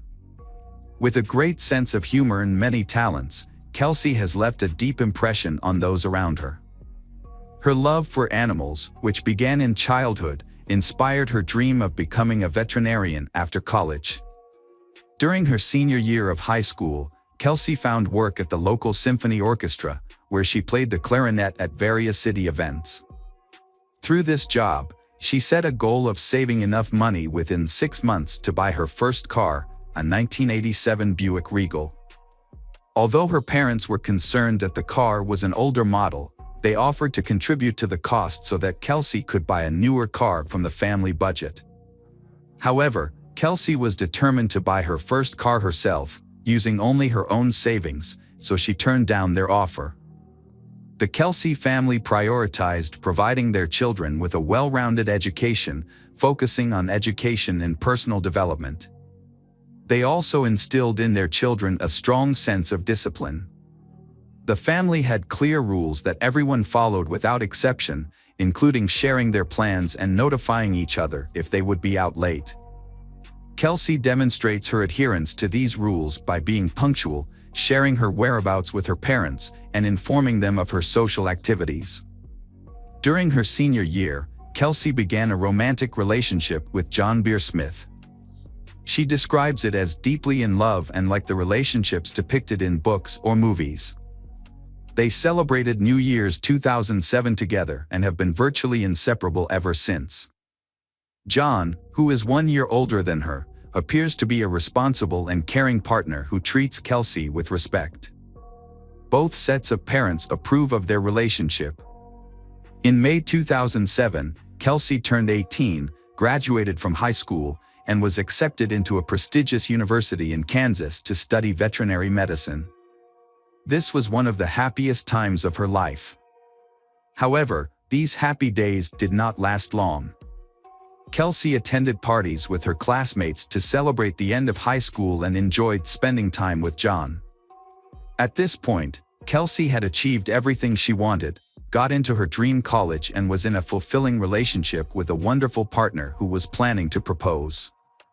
Her life was bright and happy. However, her disappearance from a shopping mall parking lot on June 2, 2007 changed everything. Kelsey and her boyfriend John were about to celebrate a big milestone, 6 months of dating. To make it special, John planned to propose with a custom-made engagement ring and had booked a romantic dinner for they of them. Unaware of John's plans, Kelsey also wanted to surprise him with a gift. That Saturday, she got ready, drove to a nearby Target Corporation store, and called her mother around 7 p.m. to say she had found the gift but needed a special bag for it. Her mother suggested checking the mall across the street from Target Corporation for a romantic gift bag. Kelsey thanked her mother for the advice and promised to be home soon. John was supposed to pick her up at 8 o'clock. However, after that conversation with her mother never heard from Kelsey again. Kelsey failed to return home. When John arrived at 8 with a large bouquet of flowers, he was shocked and frightened to discover Kelsey's absence. Her parents were equally terrified, as it was unlike Kelsey to ignore phone calls and texts. She had vanished in a busy area during the daytime, and no one had witnessed her disappearance. Kelsey's father and 2 eldest siblings began searching for her. They found her car parked at the Oak Park Mall, which gave them a glimmer of hope that she might still be inside the mall for some unknown reason. However, after thoroughly searching the mall, inquiring with salespeople and security guards, they concluded that Kelsey was not there. Upon returning to the car, they found it undisturbed with no signs of struggle or violence. Kelsey's father, a former police officer, decided not to touch anything to preserve potential evidence, as the car might be part of a crime scene. Kelsey's parents reported her missing to the police the same day, but the police were initially hesitant to start searching right away. They explained that since Kelsey was 18, she wouldn't be considered missing until 24 hours had passed. However, Kelsey's father, who had connections, insisted on an immediate search. He also asked hospitals in the city if a woman matching Kelsey's description had been admitted. That evening, the police interviewed Kelsey's family and John to confirm their whereabouts and rule them out as suspects, a standard procedure in missing person cases. The police also reviewed surveillance footage from the Target store, which showed Kelsey entering the store, browsing, making a purchase, and leaving while talking on the phone to her mother. She was asking her mother about a gift bag and then drove to the Oak Park Mall across the street, as her mother suggested. Kelsey parked her car near the side entrance of the mall, close to the wall. Her car was inspected by experts and appeared to be untouched from the outside. The gift for John was on the passenger seat, and her backpack with personal items, including a tablet and wallet with $300 in cash, was in the back. Since everything was still inside, robbery was quickly ruled out as a motive. It appears Kelsey only left with her credit cards and phone, as everything else was still in the car. There were no signs of struggle, blood, or damage, and the only unknown fingerprint was found on the driver's seatbelt, which did not belong to Kelsey, her family, or boyfriend. The investigation tried to track Kelsey's location through her mobile phone signal, but the device was inaccessible, possibly turned off or damaged. Despite this, it was possible to determine the last known location of the phone to narrow the search area. However, Verizon Communications, the wireless carrier, delayed providing the necessary data for several days. Instead of refusing to cooperate, the company kept promising to look into the matter, which effectively slowed down the process. In 2007, telecom companies were permitted to keep subscriber information from law enforcement, including police and FBI, without a court order. They based this on data protection laws. Not even situations where someone's life was in danger were exempt from this rule. A closer look at surveillance footage revealed a disturbing detail: a mysterious stranger was stalking Kelsey. The man initially did not attract attention because he kept a safe distance and did not interact directly with Kelsey. He was a Caucasian man between the ages of 20 and 25 with dark hair, short and a light beard, wearing a plain white t-shirt and black shorts. He followed Kelsey into the Target store about 30 seconds and continued to follow her from a distance as she browsed the various sections. The surveillance cameras captured his movements, and his behavior was later described by the prosecution as similar to a predator stalking its prey. After Kelsey left the store, the man followed her to the Oak Park parking lot in his Chevrolet truck, waiting until she was alone. It's possible that he overheard her conversation with her mother, as he was standing close by while she was on the phone. This may have allowed him to learn about her plans to visit the nearby shopping center. Unfortunately, Kelsey had parked her car in a poorly lit spot, next to a side door and a storage area, which made it difficult for the cameras to capture what happened next. As Kelsey sat in her car, the man parked his truck beside her and got out, wearing the same white t-shirt and black shorts. The stranger came up to her on the driver's side and, likely threatening to harm her, forced her to get behind the wheel of his Chevrolet. The truck then drove away in an unknown direction. Due to Gregory Smith's connections and experience, he believed that the more attention and coverage the case received, the higher the chances of finding their daughter and bringing the perpetrator to justice. As a result, the story was featured in both national and international media, including the popular show America's Most Wanted. When surveillance footage showed the stranger following Kelsey, the clearest images of his face were broadcast on the news, urging viewers to come forward if they recognized him. The police received calls from people claiming to have seen the man in various cities and states, although most of these reports turned out to be incorrect. Each lead was investigated. On June 6, a woman named Mrs. Miggs called the police, stating that she recognized her neighbor, Edwin Hall, from the footage. Initially, she had hesitated to report it due to doubts, but the information about the truck removed her last doubts, as Edwin owned an old 1970s Chevrolet. On June 6, 2007, two significant events occurred in the investigation. The police received crucial data from Verizon Communications about the last known location of Kelsey's phone signal. This information pinpointed a specific cell tower, allowing the police to establish a 1.1-mile search radius to the north.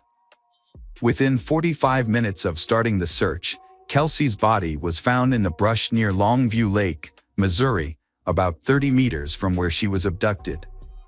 The medical examiners determined that she had been brutally assaulted and strangled with her own belt. Kelsey's body was discovered without clothing, except for the belt used to strangle her. Her body was carelessly discarded in the bushes, partially covered with dry branches. Over the 4 days it lay exposed to the June sun, her remains were severely disfigured by insects and wildlife, making them almost unrecognizable. Despite the state of her remains, the examination confirmed that the body was indeed Kelsey Smith. The second major event on June 6 was the arrest of the main suspect. When police arrived at his residence, he remained calm and acknowledged that his friends called him Jack. He agreed to provide a statement at the police station.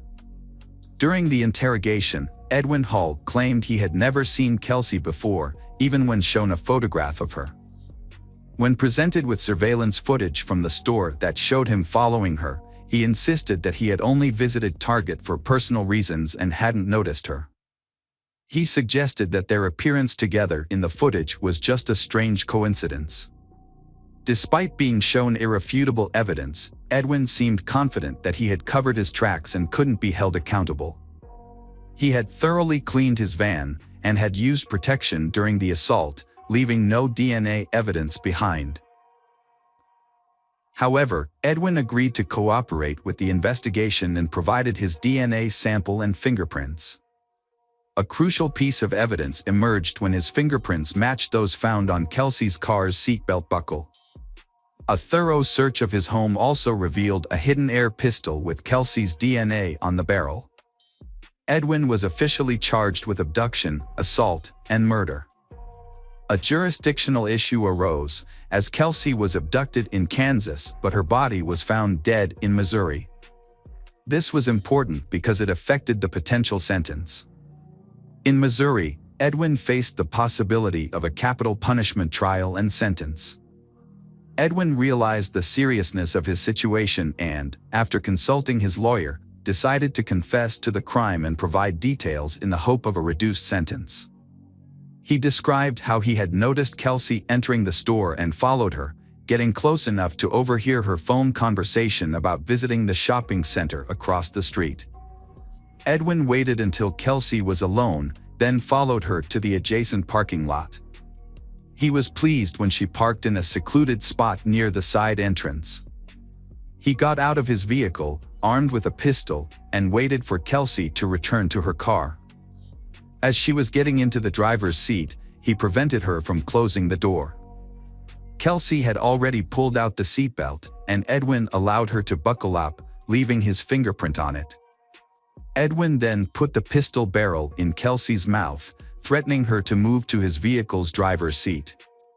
Kelsey drove Edwin's truck while he aimed the gun at her and gave her directions.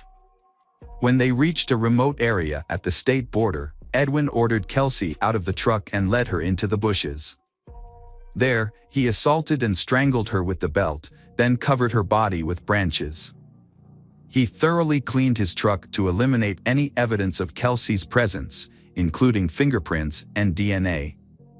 He then hid the pistol, which had Kelsey's saliva on it, in his home, believing it would never be discovered.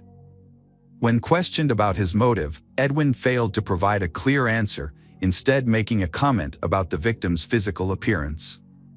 During the investigation, several other women and girls came forward, revealing a pattern of abuse and harassment by Edwin. Further investigation uncovered more instances of Edwin's wrongdoing, including coercing a 14-year-old neighbor into intimacy, harassing a waitress, and fleeing a restaurant without paying. These findings led to additional charges, including corruption of a minor, harassment, and theft. Edwin's lawyer attempted to garner sympathy from the court by highlighting his client's troubled childhood, past victimization, and unstable upbringing. Despite these efforts, the defense was unsuccessful. Edwin's lawyer was the only person to speak in his defense and show support. Notably, Edwin's wife attended all court hearings but chose not to defend her husband, instead sitting quietly in the background. On September 16, 2008, a Johnson County judge sentenced Edwin Hall to 27 life sentences without parole. After hearing the verdict, the defendant apologized to the Kelsey family for his actions and broke down in tears. He is now serving his sentence at the Hutchinson Correctional Facility in Kansas. Hello friends, welcome to our channel. Today we're going to take a look at another horrible case with you, the case of Kaylee Mandotti. Kaylee Mandotti was born on August 20, 1998, in Webster, Texas, to parents Tack Mandotti and Allison Steele. Her family enjoyed a comfortable lifestyle, with her mother working as a scientist and her father serving as an international executive director at MGM Resorts.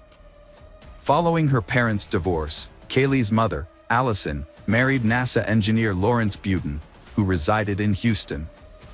Although Kaylee's parents were separated, she maintained a close relationship with her father and regularly stayed in touch. Her stepfather, Lawrence, adored Kaylee and became a loving second father figure to her. Kaylee was an exceptional individual, cherished by her family and friends. She excelled as a student, team member, sister, and companion, spreading joy with her infectious laughter and kind heart. Throughout her academic career, Kaylee consistently demonstrated academic excellence and actively participated in extracurricular activities. Her diverse interests included horseback riding, piano playing, and theatrical performances. As a Girl Scout, Kaylee spent time exploring the Clear Lake neighborhood with friends and embarking on hikes with her parents. Upon graduating with honors from Clear Creek High School in League City, Texas, in 2016, Kaylee continued to pursue her passions. With a deep love for animals, Kaylee volunteered with a group called Animal Therapy.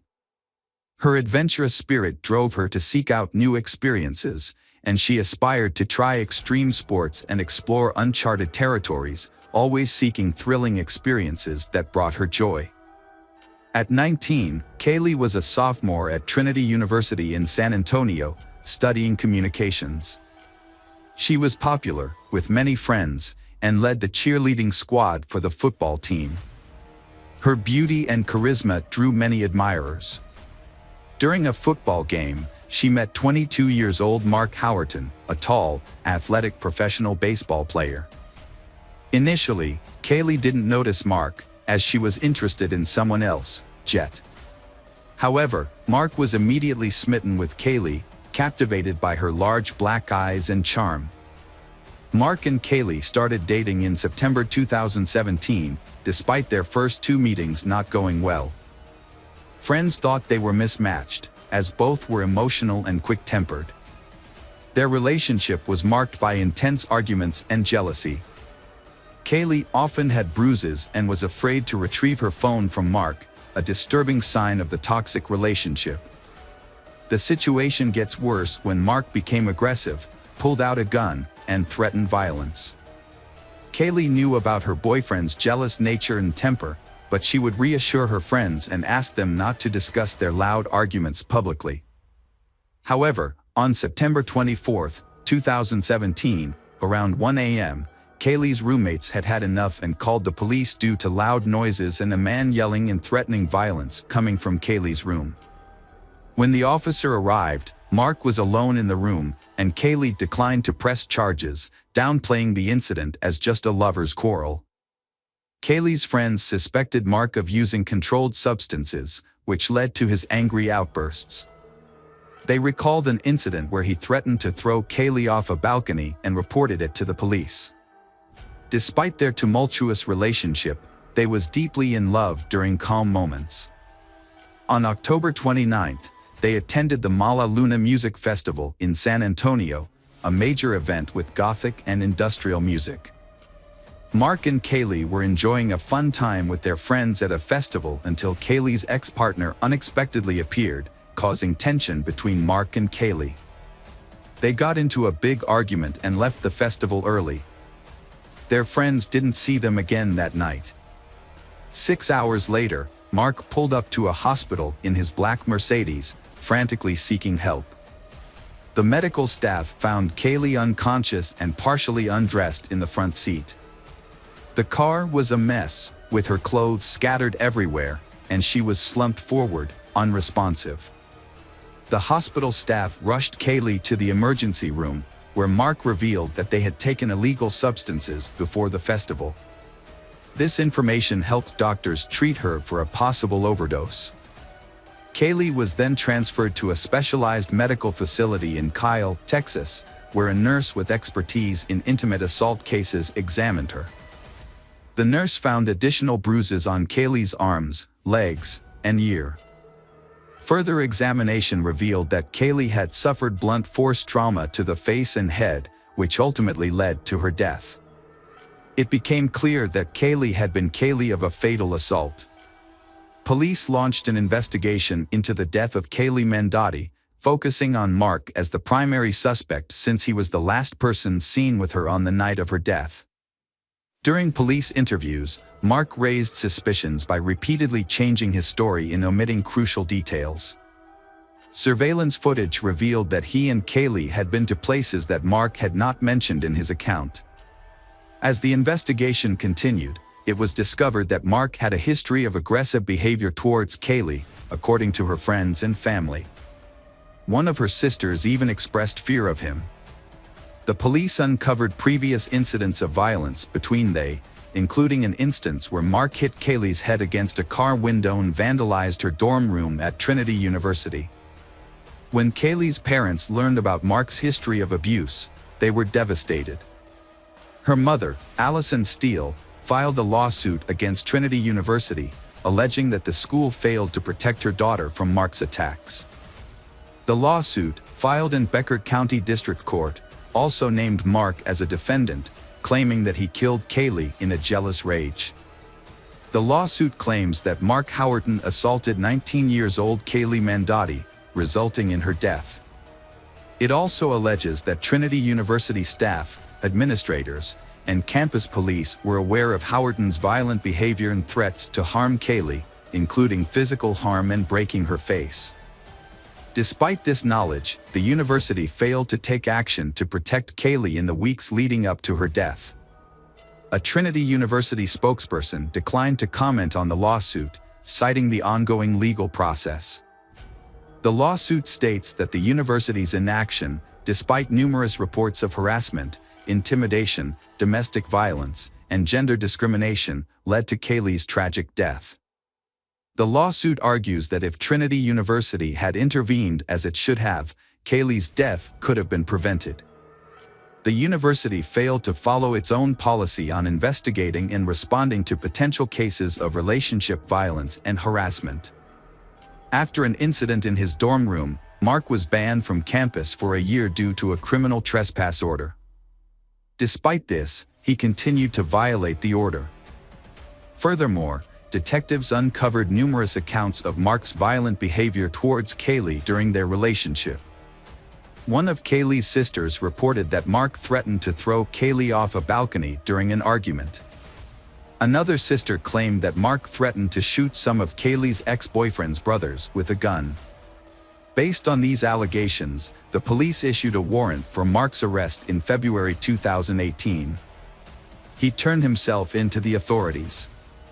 Following the discovery of Kaylee's disarrayed room at the university, Mark faced multiple charges, including criminal acts, intimate violence, and abduction.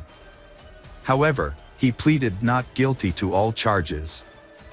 The first trial regarding Kaylee's death began in December 2019. Prosecutors argued that Mark, known for his volatile temperament, fatally assaulted Kaylee in a fit of rage. They claimed that he drove her around for nearly 6 hours before taking her to the hospital.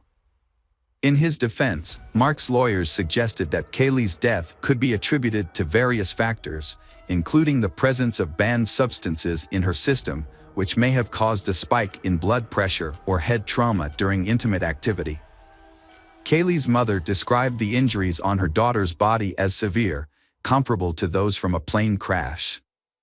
The injuries were indeed extensive, as evident from photos shown to the Bayhart County jurors. The images depict Kaylee, a sophomore at Trinity University from San Antonio, Texas, with severe bruises, red marks and scratches all over her body, from head to toe.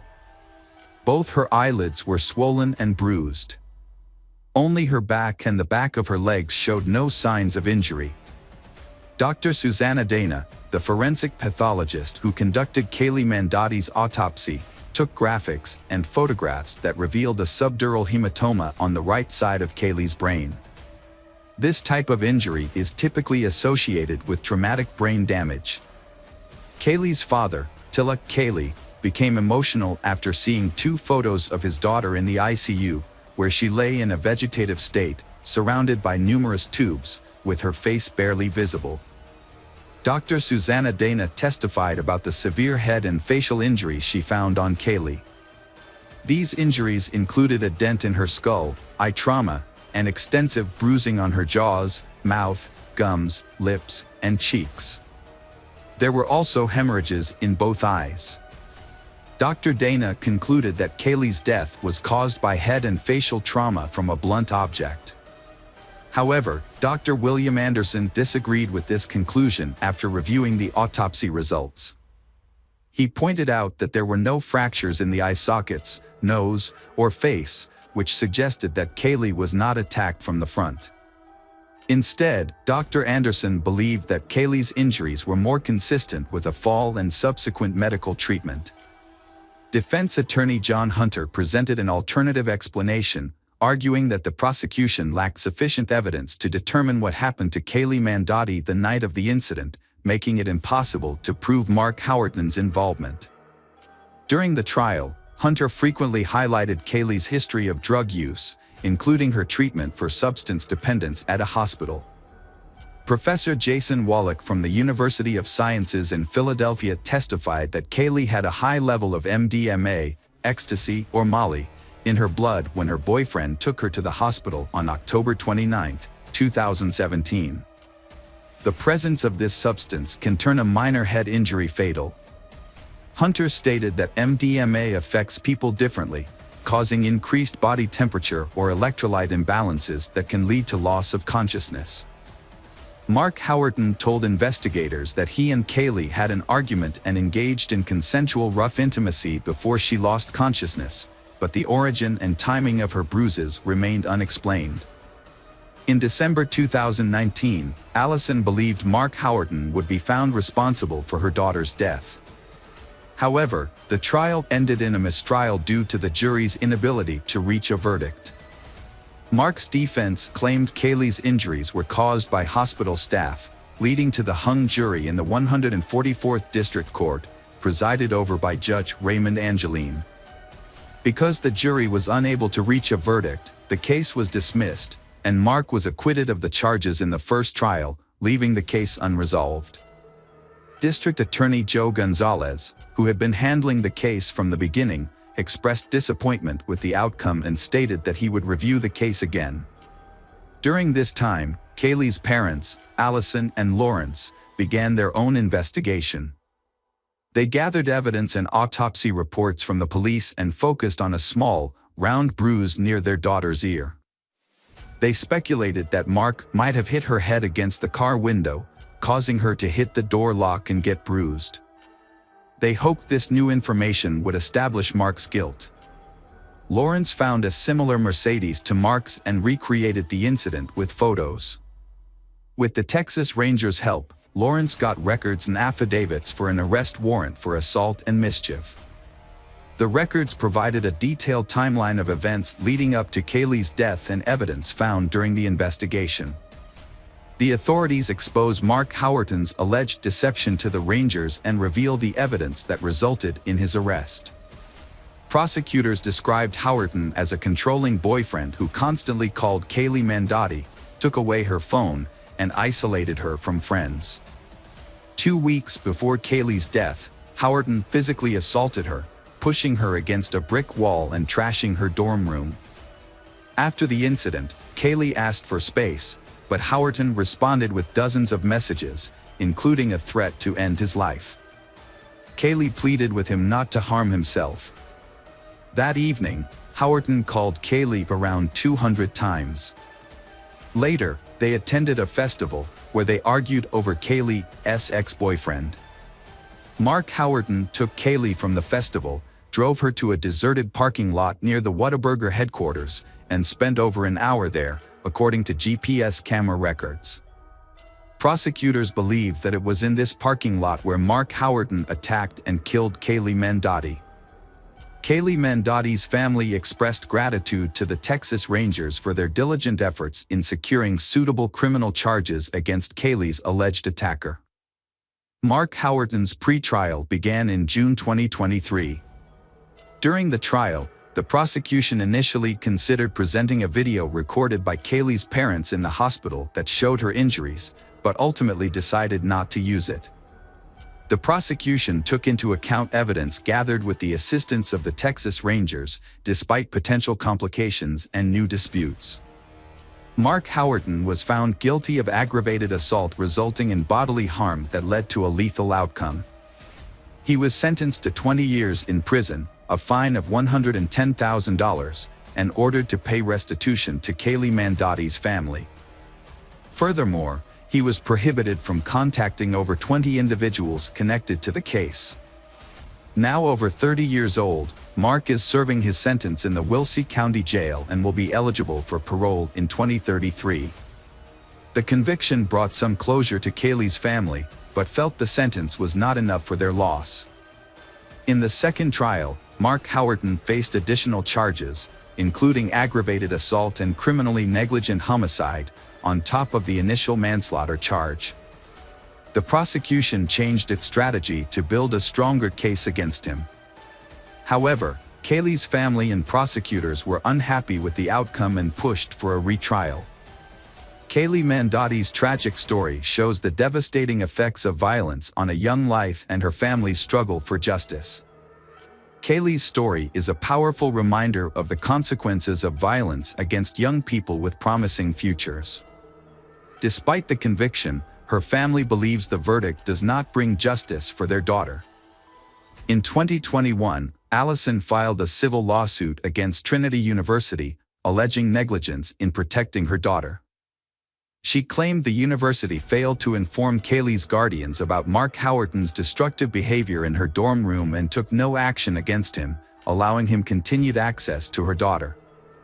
It is unclear whether evidence collected by Allison and Lawrence was presented during Mark Howerton's trial. However, in 2023, he was found guilty of aggravated assault causing bodily harm, despite being acquitted of the more serious charge. Prosecutors noted that Kaylee's family was satisfied with the verdict, as it brought an end to the prolonged legal proceedings. Hello friends, welcome to our channel. Today we're going to take a look at another horrible case with you. The case of Gabriela Alcano. Gabriela Alcano was born on May 17, 2001, in Santiago, the capital city of Chile.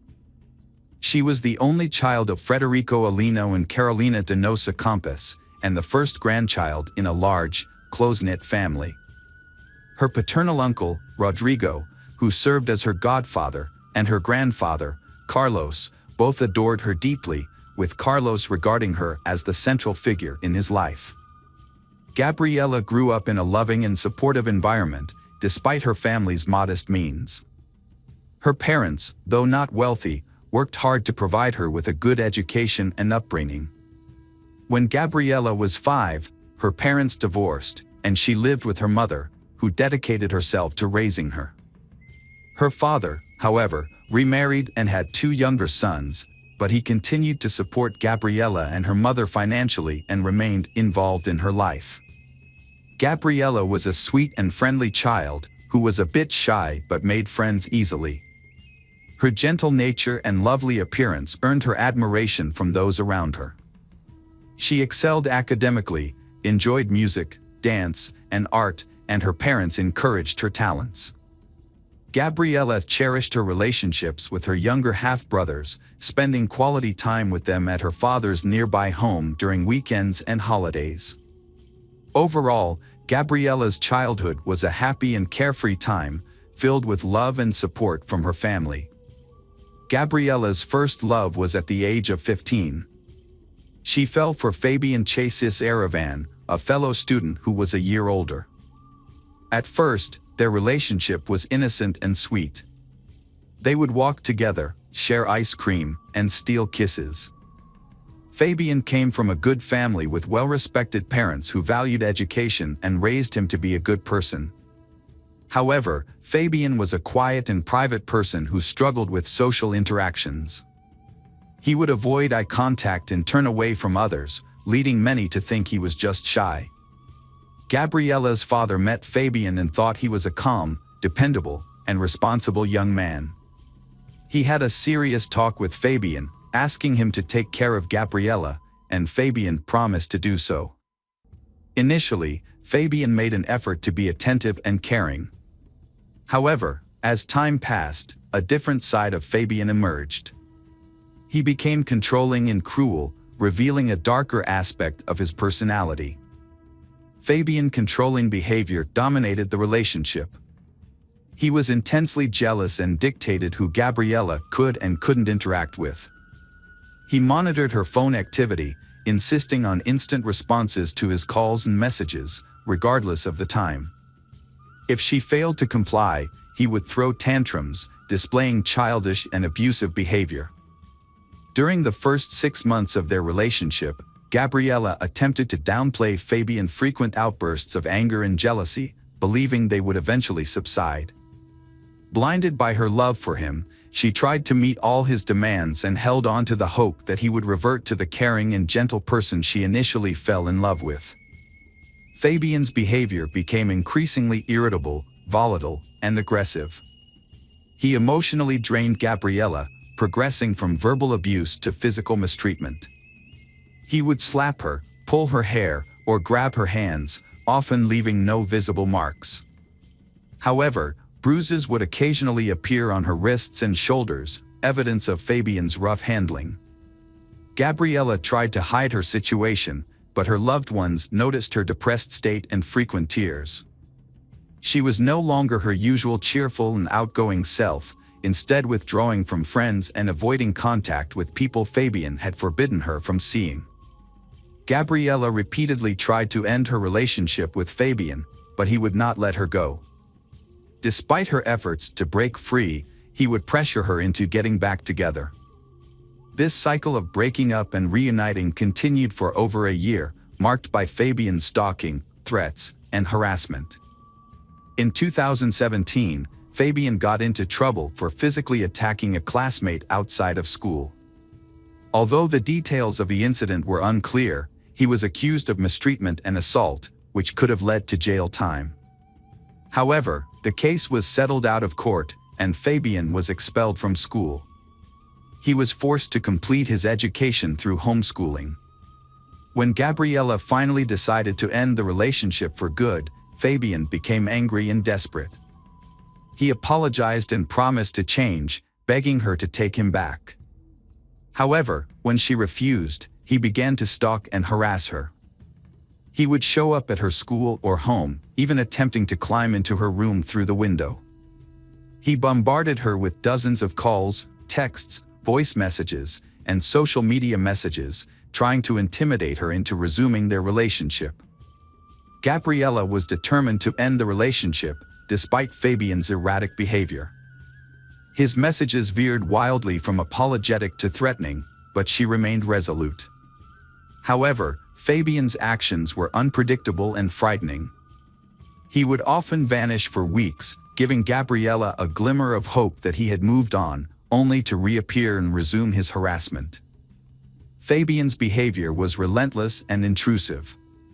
He would follow Gabriella everywhere, showing up unexpectedly and causing public scenes.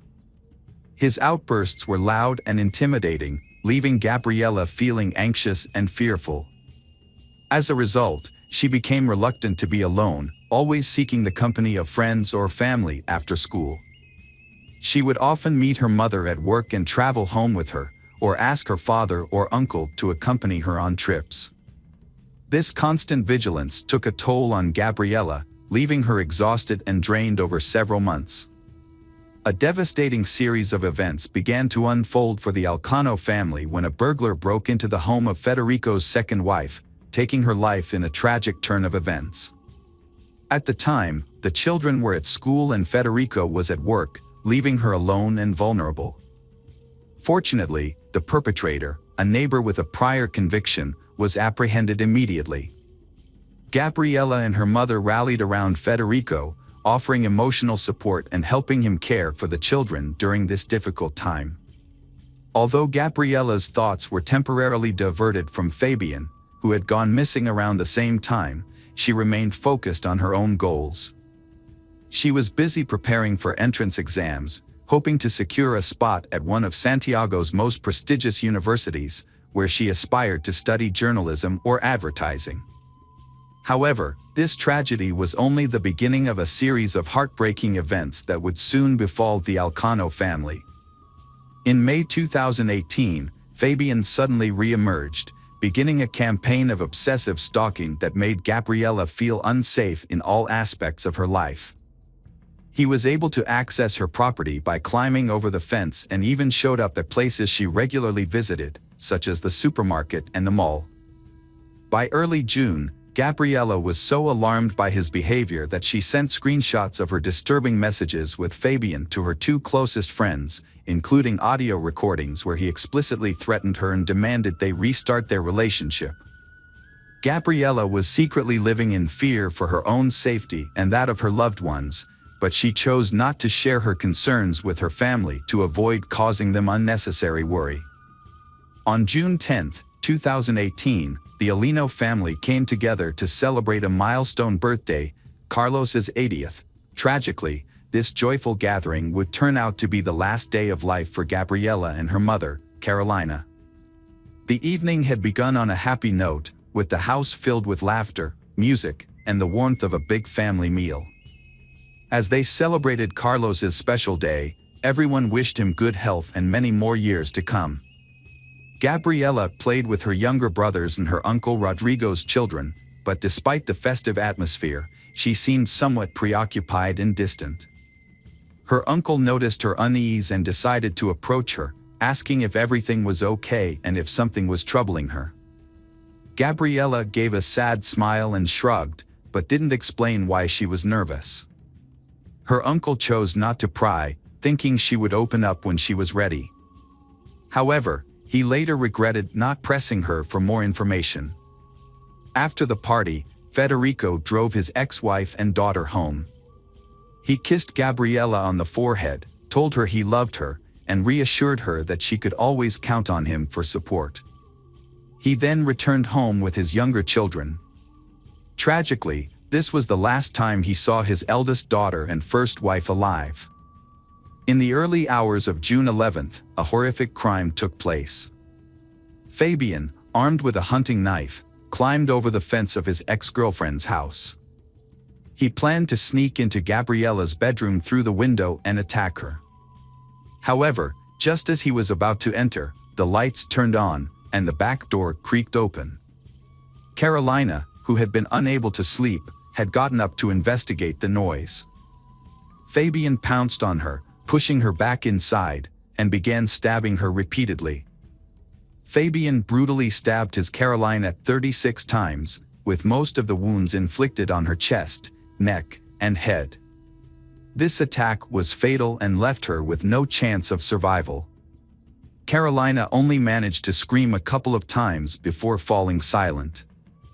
The noise from the attack woke up Gabriella, who rushed downstairs to see what was happening. As she went down, she saw Fabian, covered in blood and clearly enraged. He caught hold of her and dragged her down. Gabriella was desperately trying to call the emergency services with her phone, but she couldn't make the call. In a horrific act, Fabian attacked Carolina and stabbed her once in the chest, piercing her heart and instantly killing her. He then moved her body to the kitchen. After the murder, Fabian tried to cover his tracks by wiping away his fingerprints and cleaning the bloody footprints.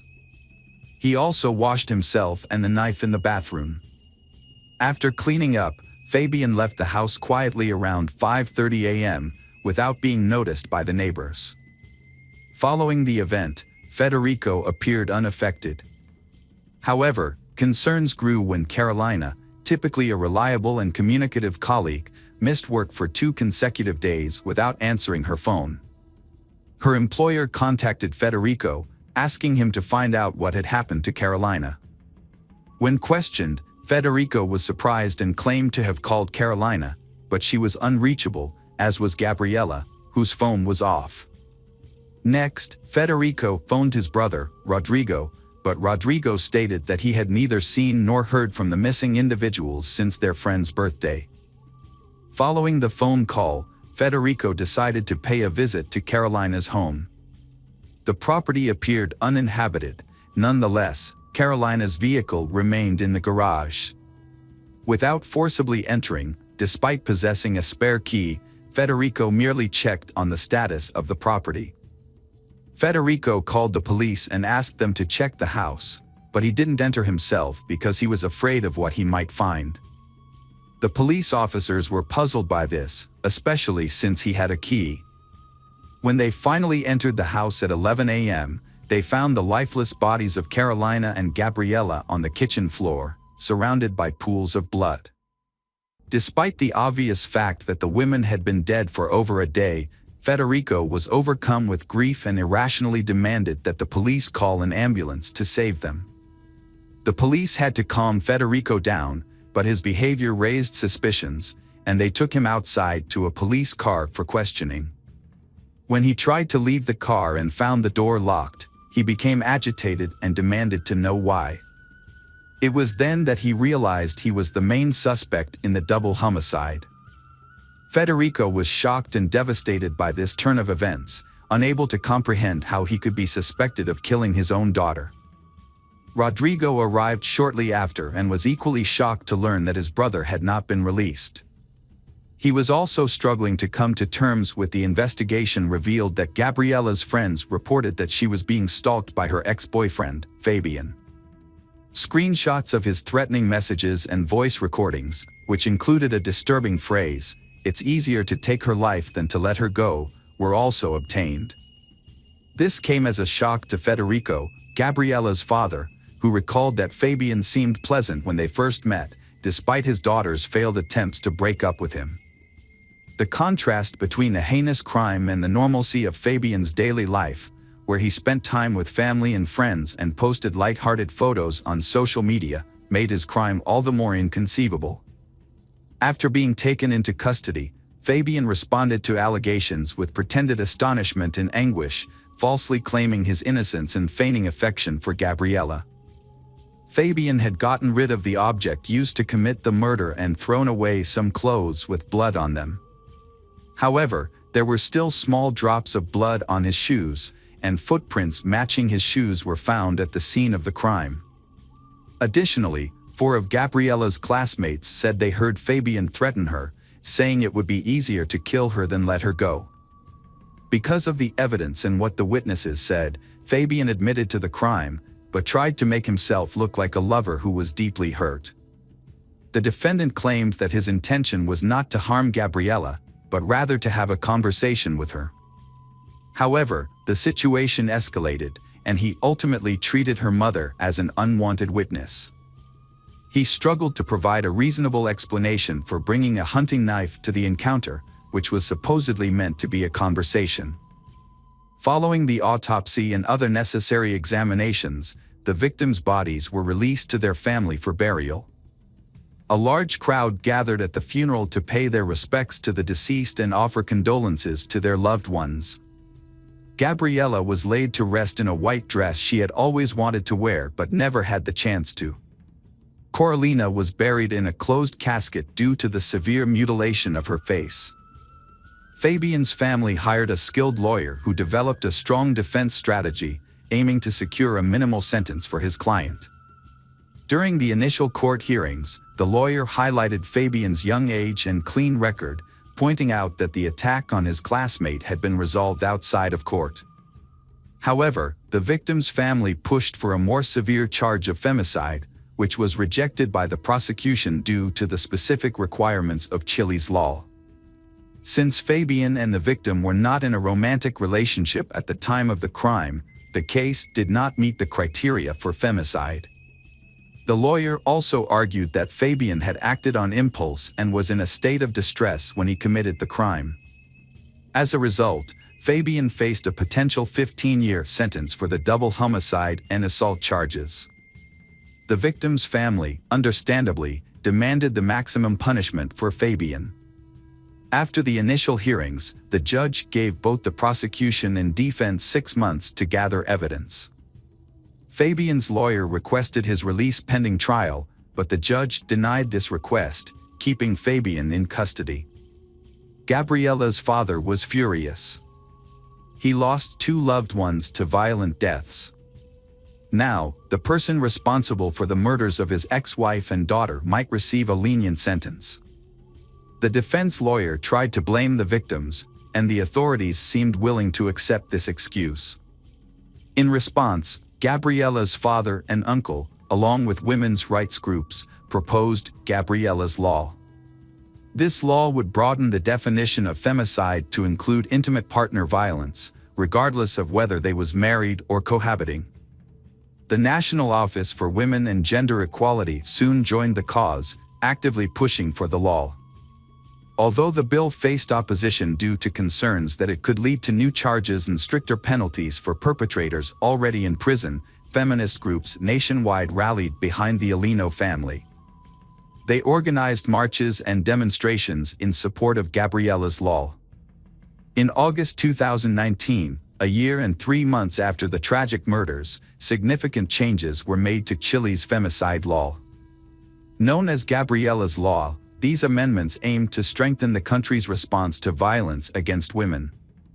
The law now defines femicide as any act of violence, injury, or murder committed against a woman due to hatred based on her gender, regardless of the relationship between the victim and the perpetrator. Additionally, the law considers it an aggravating circumstance if the victim is a minor or has health issues. In April 2022, Fabian Series went on trial for attacking his ex-girlfriend and her mother 4 years earlier. Thanks to Gabriella's Law, the defense had limited options. Fabian was charged with femicide under aggravating circumstances because one of the victims was a minor, as well as with double homicide and assault. On April 20th, he was sentenced to life in prison without the possibility of parole. After the verdict was delivered, Federico and Rodrigo spoke to the court, expressing their gratitude to the judges for their fair decision. They acknowledged that no punishment could restore the life of their loved ones, Carolina and Gabriella, but emphasized that a life sentence for the perpetrator would serve as a safeguard, protecting other women from suffering a similar tragic fate. Hello friends, welcome to our channel. Today we're going to take a look at another horrible case with you. The case of Rachel O'Reilly. Rachel O'Reilly was born in 1974 in County Dublin, Ireland. Her biological parents are unknown, but she was adopted at a young age by Rose and Jim Calley, who raised her along with their 4 other adopted children. Rachel was a responsible and driven child. She excelled in school, played sports, helped with household chores, and never caused any trouble. As she grew up, she became a sociable, open, and exceptionally kind person. She got along with everyone and avoided conflict whenever possible. As a teenager, Rachel was a skilled softball player, participating in numerous competitions and setting local records. Her closest relationship was with her adoptive mother, Rose, with whom she shared all her secrets and stayed in close touch even after she got married and had children of her own. Rachel decided to pursue a degree in marketing from a local university after completing high school. She also landed a job as a salesperson at a city department store and continued to play sports for a local team in her free time. Joe O'Reilly, born in 1972 in County Dublin, Joe grew up in a simple family as the second child of his parents, with an older sister. His parents instilled in him the value of hard work and self-reliance, not spoiling him or his sister. Joe was a tall and athletic boy who enjoyed playing softball. After high school, he chose to study advertising through correspondence and took a job as a manager at a department store. A few months later, Rachel would start working at the same store. Joe was 19 years old when he first met Rachel, who was just 17. He was immediately drawn to her and introduced himself, but despite being charmed by her bright smile and blonde hair, she refused to go on a date with him. Undeterred, Joe began to try to win her over, showering her with compliments and small gifts, such as flowers and chocolates, which he would leave at her workstation in the morning.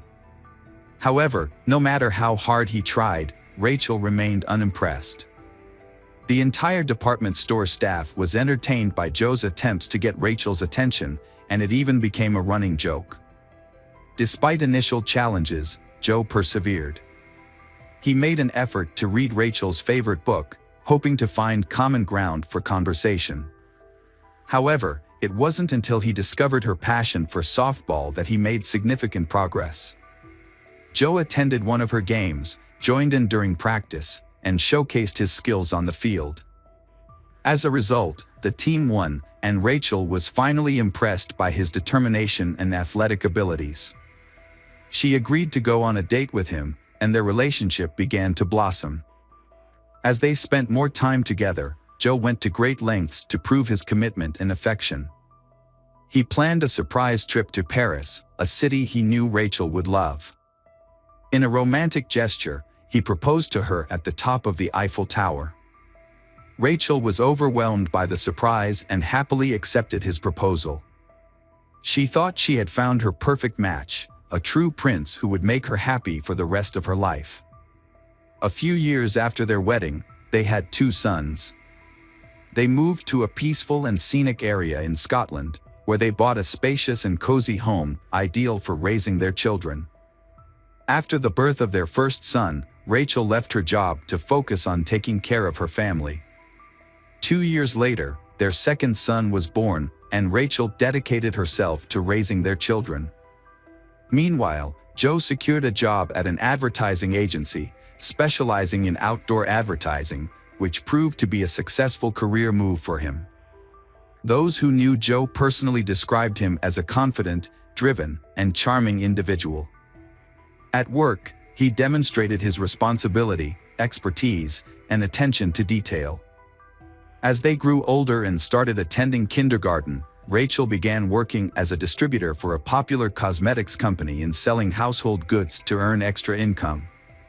This job allowed her to interact more with her neighbors, who praised her as a wonderful mother and a kind, open person. Meanwhile, Joe became increasingly absent from home, only returning to sleep, shower, and change clothes. He attributed his absence to his demanding work schedule and an upcoming promotion he was eagerly anticipating.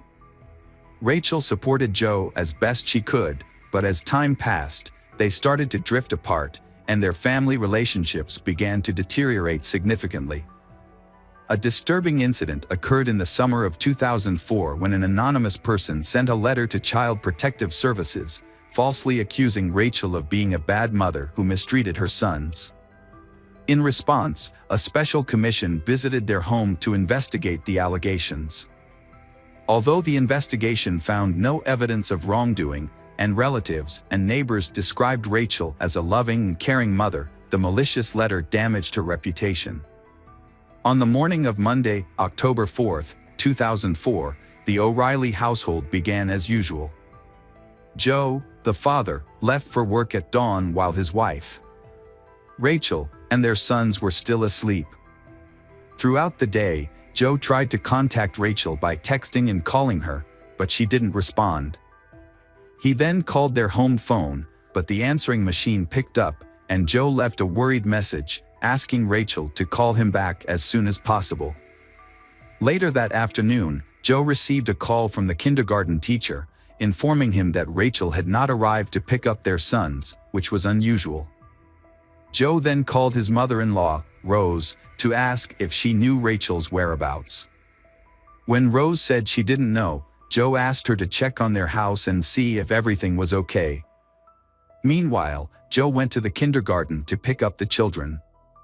When Rose arrived at the house, she found Rachel's car in the yard, indicating that Rachel was home. However, the house was dark and quiet, and Rose's calls went unanswered. As Rose entered the house, she was immediately struck by the scene of chaos before her. Cabinets and drawers were open, with their contents scattered all over the floor, giving the appearance of a robbery. Upon entering the bedroom, Rose's was met with a horrific sight. Rachel lay lifeless on the floor, surrounded by a massive pool of her own blood. The walls, furniture, and even the ceiling were splattered with blood, and Rachel's tangled, bloody hair partially concealed her skull. In some places, the bare bones of her skull were visible. Rose rushed to her daughter, hoping against hope that she was still alive and could be saved. But when she touched Rachel's arm, she felt it was cold and stiff. It was clear that Rachel had been dead for hours, and there was nothing that could be done to help her. Overcome with grief and unable to collect her thoughts, Rose began screaming and calling for help. She then rushed to the phone to dial the police. Her screams alerted the neighbors, one of whom was a doctor. The doctor was the first to examine the body and confirm that Rachel was beyond help. When Joe arrived at the house, he was met with a crowd of people who had already gathered there. Upon learning of his wife's death, he was overcome with grief, screaming and running inside the house, exclaiming that he didn't believe the news. In the bedroom, he became hysterical beside his wife's body, crying and vowing to kill the person responsible for her murder. According to the police officers who responded to the scene, the crime was one of the most brutal they had ever encountered. The victim, Rachel, had been beaten to death with a heavy blunt object with incredible force. It appeared that she had been attacked from behind, as she showed no signs of having tried to resist or fight back. At first, the scene resembled a robbery, but the investigators' instincts suggested that the brutality of the attack indicated a personal motive or intense dislike. However, it was unclear who would have wanted to harm the Rachel, who was a mother of two. The detectives began by interviewing Rachel's family members and neighbors, who all confirmed that she was a friendly person with no known enemies or conflicts. None of the neighbors reported seeing or hearing anything suspicious on the day of the murder. Joe provided an alibi, stating that he was at the bus depot on the other side of town for work, which could be corroborated by a coworker. The scene looked like a robbery, but nothing valuable was taken. A 1,000 euro note was left untouched on the bedside table, and another stash of money was found in a kitchen cupboard, also untouched. A jewelry box on the dressing table was disturbed, but only a pair of chains and earrings were missing, found separately in a drawer. The homeowner reported that a digital camera, silverware, and one of his dumbbells, likely the murder weapon, were missing. The investigation found the situation suspicious. The house was in disarray, and Rachel was brutally murdered, yet only a few items were taken. Joe, answering police questions, was visibly shaken, crying, and feverish. However, one investigator believed that Joe's behavior seemed more like nervous excitement than grief or shock. When asked if his wife might have had an affair, Joe's demeanor changed, and he confidently denied it. He then added that he had not cheated on his wife, but this statement seemed unconvincing. A bag containing stolen items from the house was discovered in the bushes, 2 miles from the crime scene. The bag held a camera, silverware, and a few pieces of jewelry, all of which were on the list of stolen items compiled by Joe. This new evidence led investigators to rule out the possibility of a robbery and reclassify the case as a premeditated murder. As a result, Joe, who had been trying to appear grief-stricken, became the prime suspect. His attempts to convey pain and sorrow seemed insincere, raising suspicions about his involvement in the crime. Joe didn't have an alibi to present, so the detectives had to investigate the details of his day to piece together what happened. According to Joe, he started the morning by stopping at the gym, a routine he followed regularly.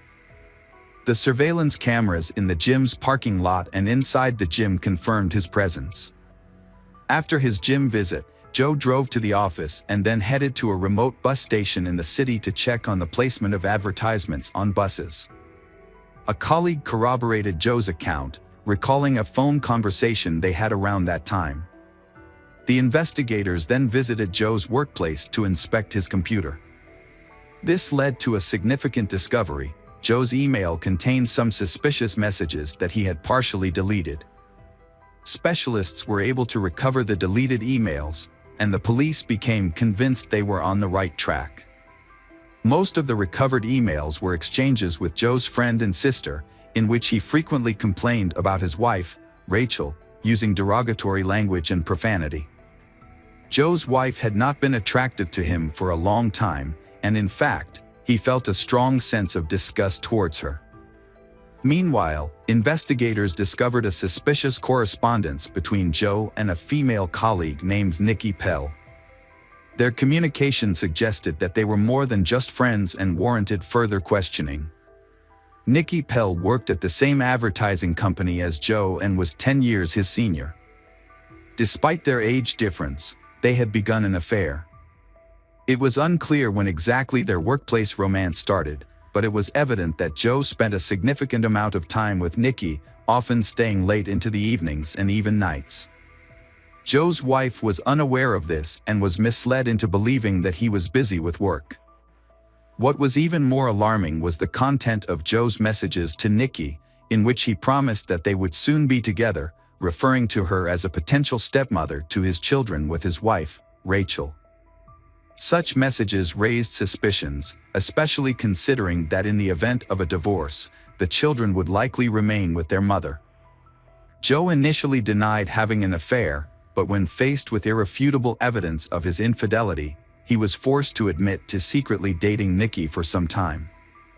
Although they had reportedly broken up for over a week before the incident, this revelation raised questions. Following the discovery of the body, the O'Reilly house was sealed off as a crime scene, and no one was allowed to enter while the police conducted a thorough investigation. During this time, Joe stayed with his sister, and the children stayed with their grandparents. At the funeral, Joe was surprisingly calm and appeared to avoid the casket containing his deceased wife's body. When it was his turn to say goodbye, he did so hastily and without emotion. As he left, he appeared unconcerned, saying that the casket could be closed and buried once the family was allowed to return home. When they returned, everything in the house appeared to be in the same condition as the day of the murder, except for the body on the floor. Joe asked his in-laws to accompany him to the scene of the crime, and they agreed, thinking he needed their emotional support. However, as they walked around the room where Rachel had been murdered, Joe began to speculate about the killer's actions. He graphically described the attack, pointing to dried blood spatters and reenacting the blows with his arms. Joe suggested that the perpetrator might have washed his hands and the crime weapon in the bathroom before taking it with him. Although his detailed and unsettling account seemed like an attempt to process his grief, his parents-in-law couldn't shake the feeling that he was reenacting the crime. Rose, in particular, secretly suspected that Joe might have been the one who killed their daughter. Immediately following the funeral, Joe began aggressively seeking media attention. He granted numerous interviews and even invited reporters into his home, providing them with a tour of the crime scene while recounting the events that transpired. 3 weeks after the tragedy, the Rachel loved ones agreed to participate in a television program about the crime. However, while Rachel's parents appeared to be overcome with grief, Joe's behavior on set was remarkably different. He interacted with the makeup team, showing concern for his on-camera appearance, and during breaks, he eagerly accepted and enjoyed the offered snacks and coffee, behaving more like a celebrity than a grieving family member. The police, who were still looking at Joe, decided to follow him and found that from the set he went straight to his mistress Nikki, who spent the night. By that time, the last doubts that he was the killer had already been dispelled, and it remained only to collect irrefutable evidence for the court. Collecting evidence proved to be a time-consuming and challenging task. The main piece of evidence, the murder weapon, remained elusive. Despite this, investigators accumulated enough supplementary evidence. Initially, 2 key witnesses, Nikki and Joe's colleague who corroborated his alibi, faced possible imprisonment for perjury, leading them to recant their earlier statements. Nikki revealed that her relationship with Joe never actually ended, they continued to see each other in secret. Rachel, who discovered their ongoing connection, got into a significant argument with Joe and his wife shortly before the tragedy. In contrast, Joe's colleague, although previously vouching for his whereabouts, could not confidently attest that Joe was at the bus station across town at the time of his wife's murder. He unknowingly corroborated his friend's story at his request, unaware that Joe was a suspect in the crime at the time. Emails retrieved from Joe's computer, in which he made disparaging comments about his wife and planned a future with his mistress and children, were also submitted as evidence in the case. Joe made a deliberate attempt to create an alibi by going to the gym and ensuring he was caught on camera. He then informed his colleagues that he would be unavailable due to a work commitment in another part of the city. However, instead of going to the bus station as claimed, Joe went home, armed himself with a dumbbell, and hid in the bedroom, waiting for his wife to return from taking the children to kindergarten. He launched a surprise attack on her from behind, leaving her no opportunity to defend herself.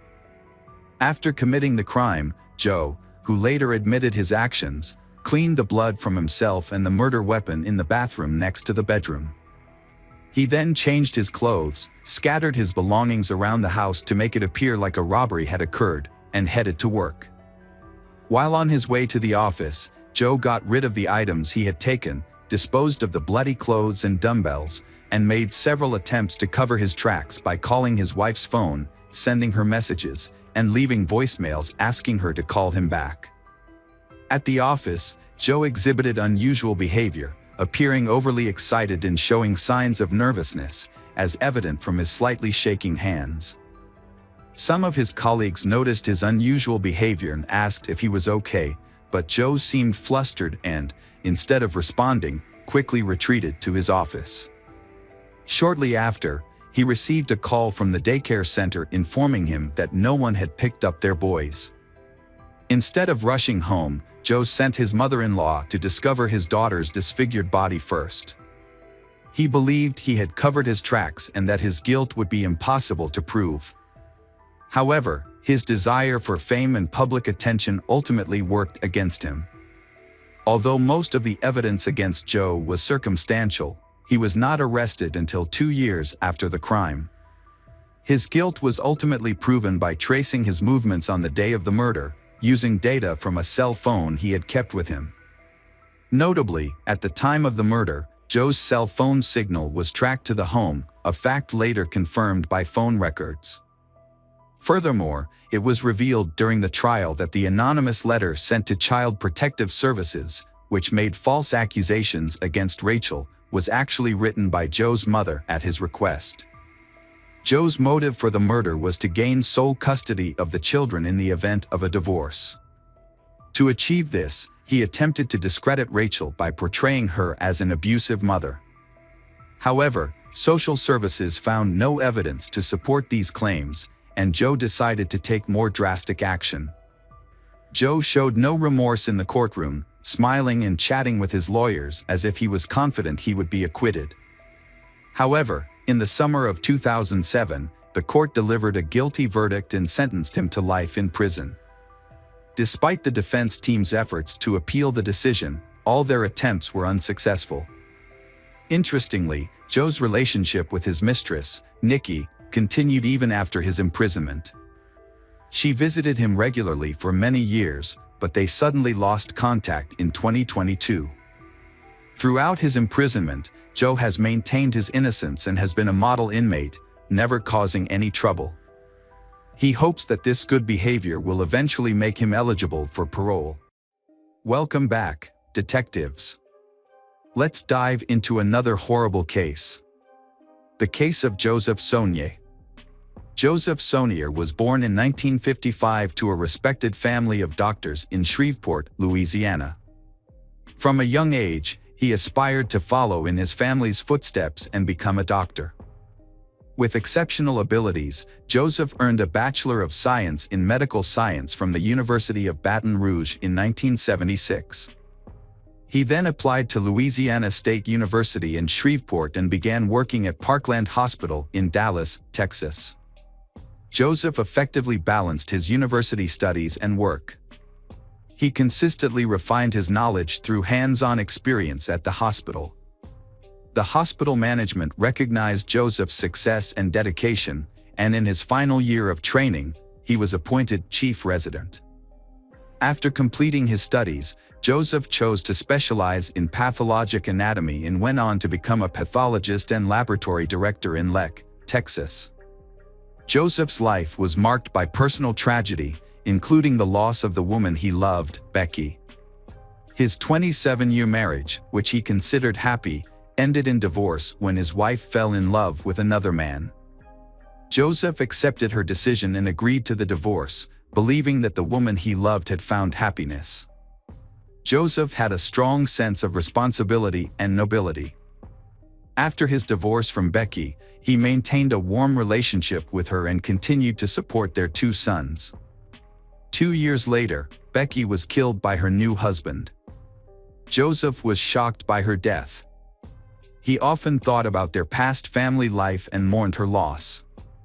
Despite his own grief, Joseph remained a source of strength for his family. He took care of the funeral expenses and helped his sons cope with the trauma. His sons later credited his support for helping them overcome their pain. The tragedy had a profound impact on Joseph. He devoted himself to his work and raising his sons. However, the grief finally gave him the motivation to change his life. He decides to start a new chapter in a new city. In 2007, Joseph moved to Leck, Texas, with his sons, where he became the chief pathologist at Covenant Health System. Feeling the need for a change, Joseph enrolled in a local dance studio. He enjoyed the classes and met new women, which helped fill the void in his life. A few times, Joseph attempted to form connections with his dance partners, but it never worked out. That was until Michelle Tina walked into his dance class on a warm summer evening. Her elegance, poise, sense of humor, and sparkling eyes immediately caught his attention. Her radiant smile illuminated the room, and Joseph knew right then that she was the one he had been searching for. Michelle, too, noticed Joseph's confident and respectful demeanor on the dance floor. As they danced together, the 47-year-old Michelle and 57-year-old Joseph found that they complemented each other perfectly.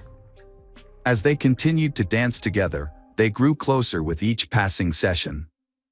Eventually, Joseph asked Michelle out on a date, and she agreed. This marked the beginning of what seemed like a happy new chapter in both of their lives. Michelle possessed an irresistible charm that had a profound effect on men. Michelle was a classic example of a femme fatale, a woman with an undeniable magnetism that drew attention and sparked passion in those around her. Michelle, like Joseph, is also starting a new life after personal emotional breakdowns. She is running away from the fear and anxiety associated with Mike Dixon, owner of a private clinic for cosmetic surgery. Michelle met Mike in 2008 when she came in for Botox injections. At first, there was just casual social interaction between them, then light flirting followed and they began a romance. Michelle is a successful and free woman. She worked as an executive in the NFL, built a successful career, and didn't lack for anything. Mike, on the other hand, is bound by his marriage. A few months after living a double life, his wife discovered his affair with Michelle and filed for divorce after 20 years of marriage. Mike is so captivated by Michelle that he barely notices that he is losing everything. Mike left his wife for Michelle, even though she never announced she would marry him. When Mike doesn't get the attention he expected, he tries to pressure Michelle, which scares her. Michelle recognized Mike's manipulative behavior and desire to take complete control of her life. This realization caused her to end the relationship. In 2010, Michelle and Mike went their separate ways. However, even after the breakup, Mike continued to pursue Michelle, urging her to return. His obsession exceeds the limit, forcing Michelle to find a way to escape Mike's control. Michelle moved to Lech to start anew, where she met Joseph, a charming and kind-hearted man. They quickly connected, and their relationship blossomed into true love. Joseph's sons and relatives welcomed Michelle with open arms. Joseph spared no expense in giving her gifts, taking her to the most luxurious restaurants and private clubs, and giving her romantic vacations. As Joseph realized he had found his perfect match, he took Michelle to Los Angeles and proposed to her in front of his entire family. Michelle, 47 at the time, was smitten with her new partner and frequently expressed her love for him on social media. However, her ex-lover, Mike Dixon, couldn't help but notice these declarations of love. Mike is furious when he discovers that Michelle has moved away and is planning to marry Joseph. He realized he couldn't win her back but still dared to propose that they rekindle their past relationship, suggesting they become lovers again. Michelle firmly rejected his proposal, refusing to engage in a love triangle, and immediately informed Joseph about Mike's suggestion. After some time, they started to feel like they were being watched. At one point, they even noticed something that looked like a camera flash through the backyard window, but they didn't pay much attention to it, not realizing the seriousness of the problem. The situation got out of control on July 11, 2012, when a gardener came to Joseph's house to discuss a garden renovation project. When the landscaper arrived at the home, he tried to contact Joseph but got no response. He saw an open door and, thinking Joseph might not be able to hear him, went inside. The house was in disarray, and there was a bullet hole near the front door, indicating a possible intruder. The landscaper cautiously went further inside, looking for Joseph. In the garage, he found Joseph lying in a pool of blood on the floor with no signs of life. Joseph's body had stab and gunshot wounds, leading the landscaper to think the perpetrator might be nearby. He immediately left the house and called for help. At 2:48 p.m., the police department received the call, and several patrol cars were sent to the scene. When the officers arrived, they found Joseph Sonnier. Medics confirmed that Joseph had died. The incident shocked the public, as it happened in one of the city's safest and most affluent neighborhoods, where crime is extremely rare. Joseph, a respected professional, was known for his calm and kind nature, and it seemed he had no enemies who would want to harm him. Although a window was broken, it was clear that the incident was not a robbery, as nothing was missing from the house. However, a bottle with a hole shot through its bottom was found at the scene, suggesting it was used as a makeshift silencer for a gun. A forensic team arrived soon after to collect evidence, and it appeared that the perpetrator was inexperienced, as they left behind many traces. DNA from the bottle and blood samples were sent to a lab for further analysis. Detectives interviewed neighbors, but none of them reported seeing or hearing anything suspicious. There were no CCTV cameras near the house. According to the investigation, the perpetrator entered through a large window overlooking the backyard, making the attack unexpected. In the dining room, the attacker confronted Joseph and started shooting. It is likely that the wine bottle was used as a silencer at this point. Blood stains in the hallway suggested that Joseph was still alive after being shot. He entered the garage, where the attacker caught up with him and stabbed him multiple times. An autopsy revealed 5 gunshot wounds and 11 stab wounds. The circumstances suggested that the murder was not random, but the identity and motive of the killer remained unknown. The investigation focused on the people closest to the victim. During an interview with law enforcement, the victim's fiancée, Michelle, reported strange things in the months leading up to the murder. She believed Joseph was being stalked. Michelle had seen a stranger lurking outside Joseph's house, watching the door and windows. She also mentioned that Joseph had received persistent calls and texts in the period leading up to his death. Although officers confirmed this information, they initially thought the calls and messages were from other women with whom Joseph was allegedly having relationships, as witnesses claimed he was in contact with multiple women at the time. Investigators questioned Michelle about whether she knew of other women involved with Joseph. Michelle claimed she was unaware of any other women. Joseph's sons also denied the possibility of their father having mistresses, stating that infidelity was not in his character. Despite this, investigators continued to explore a motive of jealousy for the crime. During the subsequent interrogation, Michelle succumbs to the pressure and reveals that she knows several women who may be involved in the crime. According to Michelle, these women are ex-girlfriends who often stalk Joseph. Although he ignored them, they continued to express their displeasure about his upcoming wedding to Michelle. The women in question include a woman from Florida who persisted in contacting Joseph even after he revealed his relationship with Michelle. There was also a nurse, Joseph's colleague, who often called and wrote to him. Additionally, a woman whose daughter sent a letter accusing Joseph of abandoning them shortly before the murder. In the same interview, Michelle mentioned Mike Dixon for the first time.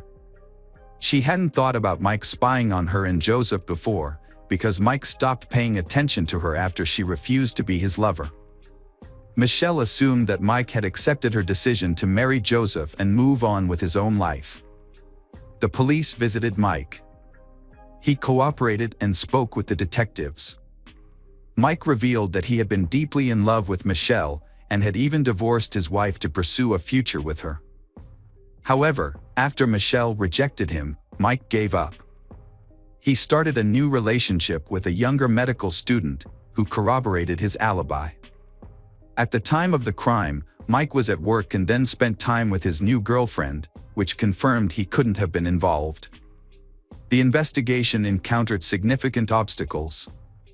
Every suspect, including Michelle, had a solid alibi, leaving detectives stumped. They searched for enemies of Joseph or individuals who might benefit financially from his death. But no new leads emerged. Unfortunately, forensic analysis does not provide any information about an individual, so police cannot identify the owner of the DNA found at the crime scene. Just as the case seemed hopeless, the police received an unexpected call from Paul Reynolds. Reynolds reported that his roommate, David Shepard, had recently confessed to a murder in Leck and then attempted to take his own life but was saved. According to Reynolds, a neighbor shared specific details about David's crimes with him, including details that only a few detectives knew, such as the use of a glass bottle as a silencer. This new information led police to conclude that Shepard was indeed connected to the crime. The witness came forward claiming that David was not the mastermind behind the crime, but rather a person who was hired by an unknown doctor involved in plastic surgery. Police launched an investigation into the new suspect and discovered that Mike Dixon was the person who hired David. When questioned at the police station, David began to confess and revealed that Mike Dixon had indeed hired him to commit the crime. According to David, he and Mike met at a bar while both were going through difficult breakups and formed a friendship. Mike shared his sadness over his lost love, Michelle, who was now engaged to someone else. He claimed that he couldn't move on and was willing to do whatever it took to win her back. David alleged that the initial plan was to discredit Joseph, Michelle's current partner, in the hopes that Michelle would leave him and return to Mike. However, David claimed that murder was not part of the original plan. First, women were paid $1,000 each to pretend to be Joseph's mistresses and pursue him. Additionally, a letter arrived from a woman claiming Joseph had abandoned her and their child. Joseph consistently denied these allegations, and Michelle believed him. It was later revealed that the camera flash seen by the couple was actually the light from David's cell phone flashlight. David had been driving to their house to create the illusion of surveillance. Funded by Mike Dixon, who covered gas and other expenses. When these tactics failed to break the couple apart, Mike plotted a more extreme solution. He offered David 3 silver bars, valued at around $110,000, to kill the pathologist. David agreed and received one of the bars as a deposit, which he immediately sold at a pawn shop. According to David Shepard, the situation escalated out of control when he went to Joseph's house. He claimed the shooting was unintentional, and that after shooting Joseph, he became afraid and Joseph began to run away. David shouted to check on Joseph but received no response.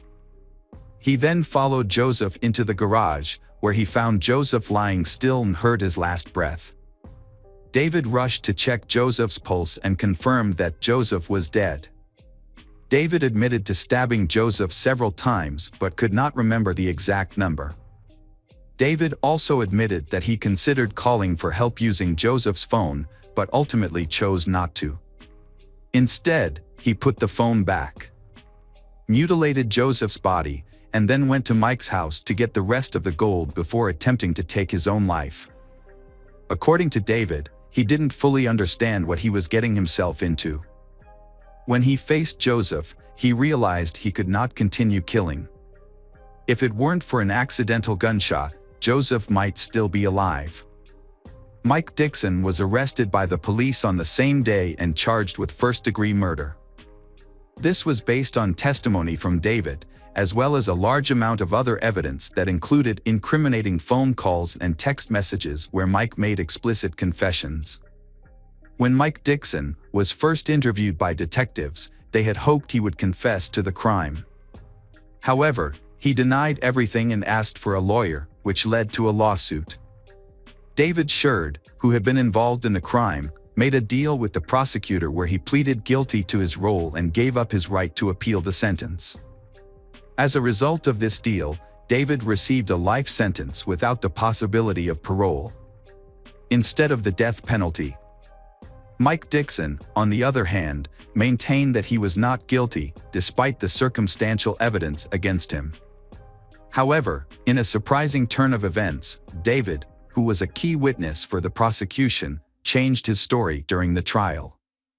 Under oath, David claimed that he had committed the crime alone and that Mike Dixon was not involved. He said that the silver bars found at the scene were meant to be used as an investment in a business that the two of them had planned to start. The jury was unable to reach a unanimous verdict, and a retrial was declared. The second trial occurred in 2016, resulting in Mike's conviction for first-degree murder and a life sentence without parole. However, his lawyer successfully appealed the judgment, and it was overturned. Mike was released on $2 million bail, but the case was far from over. The prosecution sought to reinstate the original sentence through the state's highest criminal court, which would have otherwise led to a third trial. On February 11, 2019, the prosecution's motion was granted, and in April 2020, Mike's bail was revoked, prompting a new arrest warrant. The Texas Court of Criminal Appeals ultimately reversed the lower court's decision, reinstating Mike's life sentence without parole. The judge ordered Mike to continue serving his sentence, and he is currently incarcerated in a Texas prison. Hello friends, welcome to our channel. Today we're going to take a look at another horrible case with you. The case of Wang Nan. Wang Nan, born in 1987 in Nanjing, China, a major city and former capital, Wang Nan grew up in a relatively affluent family. Her parents provided her with the best possible education and encouraged her to develop her talents. After completing her secondary education, Wang Nan enrolled in a prestigious university, where she studied business and finance, and also learned several foreign languages. Upon graduation, she landed a job at a large travel agency, where she quickly proved herself to be a valuable, responsible, and motivated employee. Her career advanced rapidly, and she was soon sent to Thailand to head a new branch and oversee its development. Wang Nan worked as a top manager for several years before deciding to leave the agency to start her own business. She opened a Chinese restaurant in Bangkok, which she managed successfully, and it eventually grew into a small but popular chain. Wang Nan was a thriving young entrepreneur who had devoted her life to her career. With her constant business engagements, she barely had time for socializing or dating, and her loneliness became a normal part of her life. At almost 30 years old, Wang Nan was well established in Thailand, having lived there for a while and become proficient in the language. However, she strived for further improvement, taking additional courses to learn Thai at a training center. There, she met a young man named Yu Xiaodong, who initially stared at her before introducing himself in his native language. They exchanged brief conversations, and he inquired about her reason for studying the language. Wang Nan replied that it was for business purposes, and Yu Xiaodong proposed exchanging business cards to potentially meet up Sunday. Although Wang Nan was not interested in continuing the conversation, she still politely gave him her business card. Yu Xiaodong also gave Wang Nan his own business card, which said that he worked in the import-export industry in Bangkok. Not very impressed, Wang Nan put the business card in her wallet and forgot about it. Yu Xiaodong was the only one who showed genuine interest in Wang Nan, and he wasted no time in calling her the very next day. However, she was preoccupied with work and couldn't spare even a few minutes to talk, so she declined his invitation to meet for coffee. A few days later, Yu Xiaodong asked her out again, but Wang Nan turned him down once more, citing her busy schedule and preparations for an upcoming business conference where she hoped to expand her professional network. Undeterred, Yu Xiaodong showed up at the conference with a stunning bouquet of flowers and waited for Wang Nan to become available. When she was free, he approached her and asked her out once more. This time, Wang Nan was charmed by his persistence, which was a new experience for her. No one had ever pursued her so relentlessly before, so she agreed to meet him for dinner. As it turned out, Yu Xiaodong's interest in Wang Nan was more than just a passing infatuation. He was completely smitten. He showered her with attention, surprise gifts, and romantic gestures, including sending flowers to her doorstep every morning with sweet notes attached.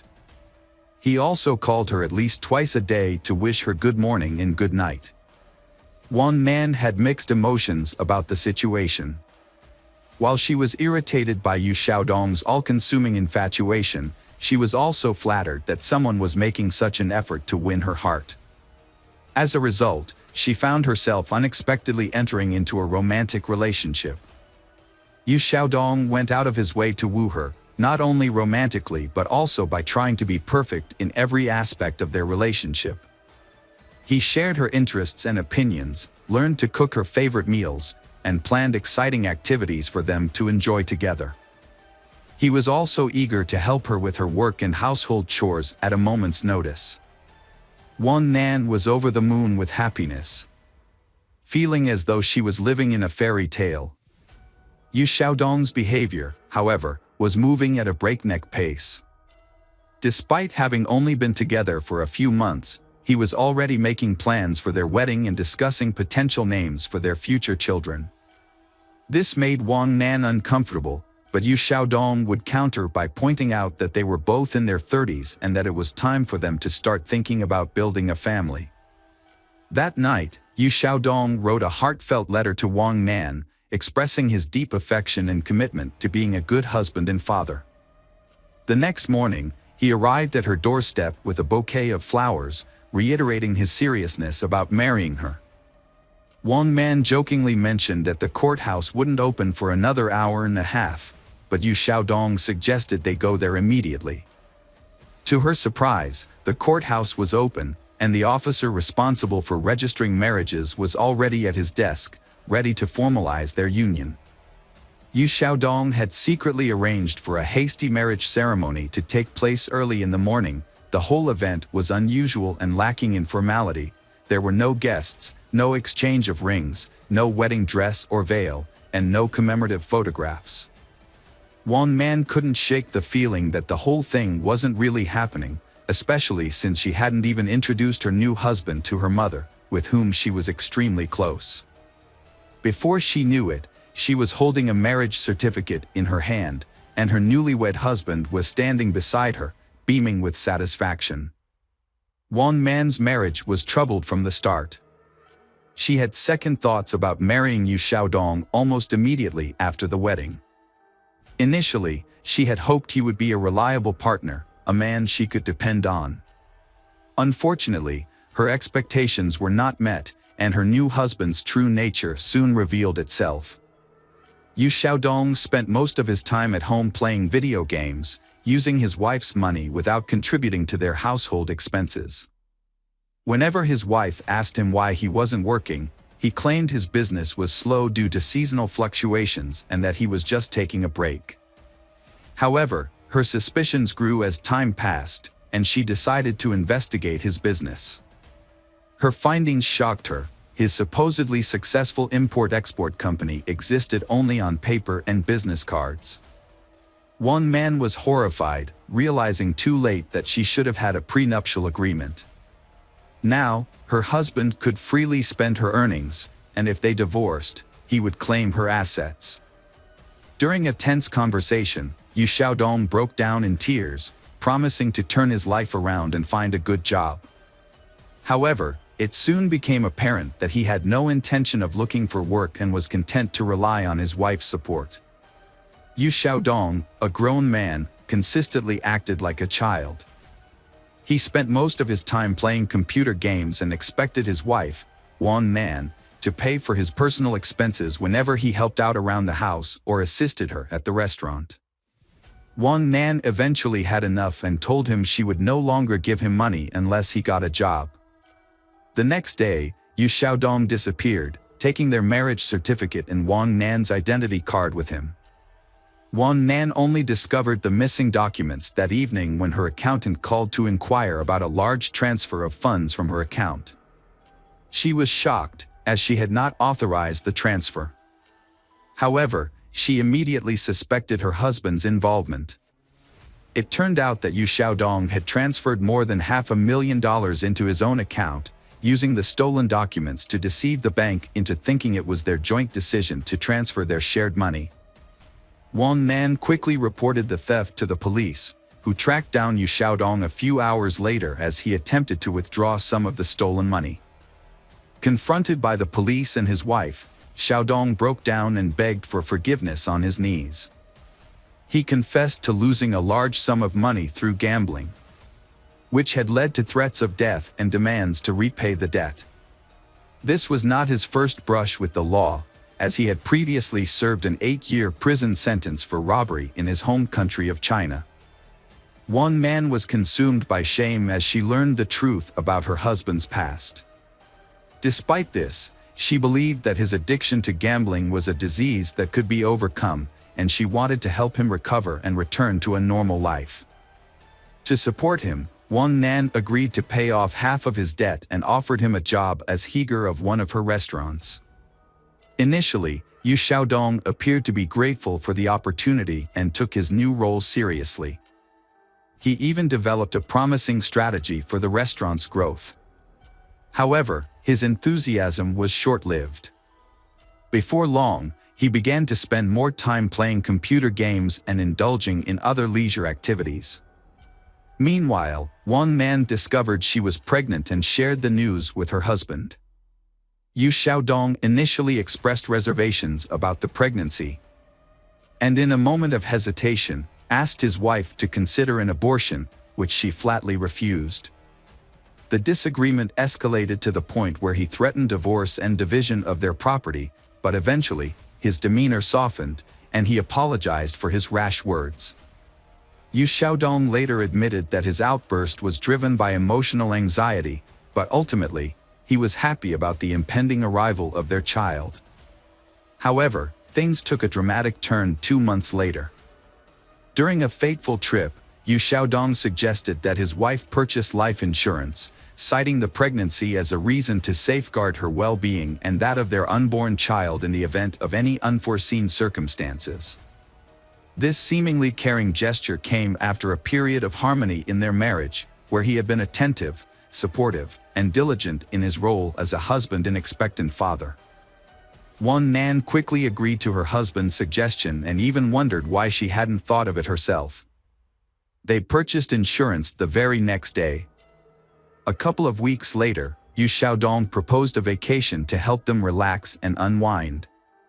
Wang Nan was initially hesitant, but her husband was insistent. He pointed out that they had never had a honeymoon and that traveling with a baby would be difficult in the coming years. He also felt that they needed a break to clear their minds of the stress and negativity they had been experiencing.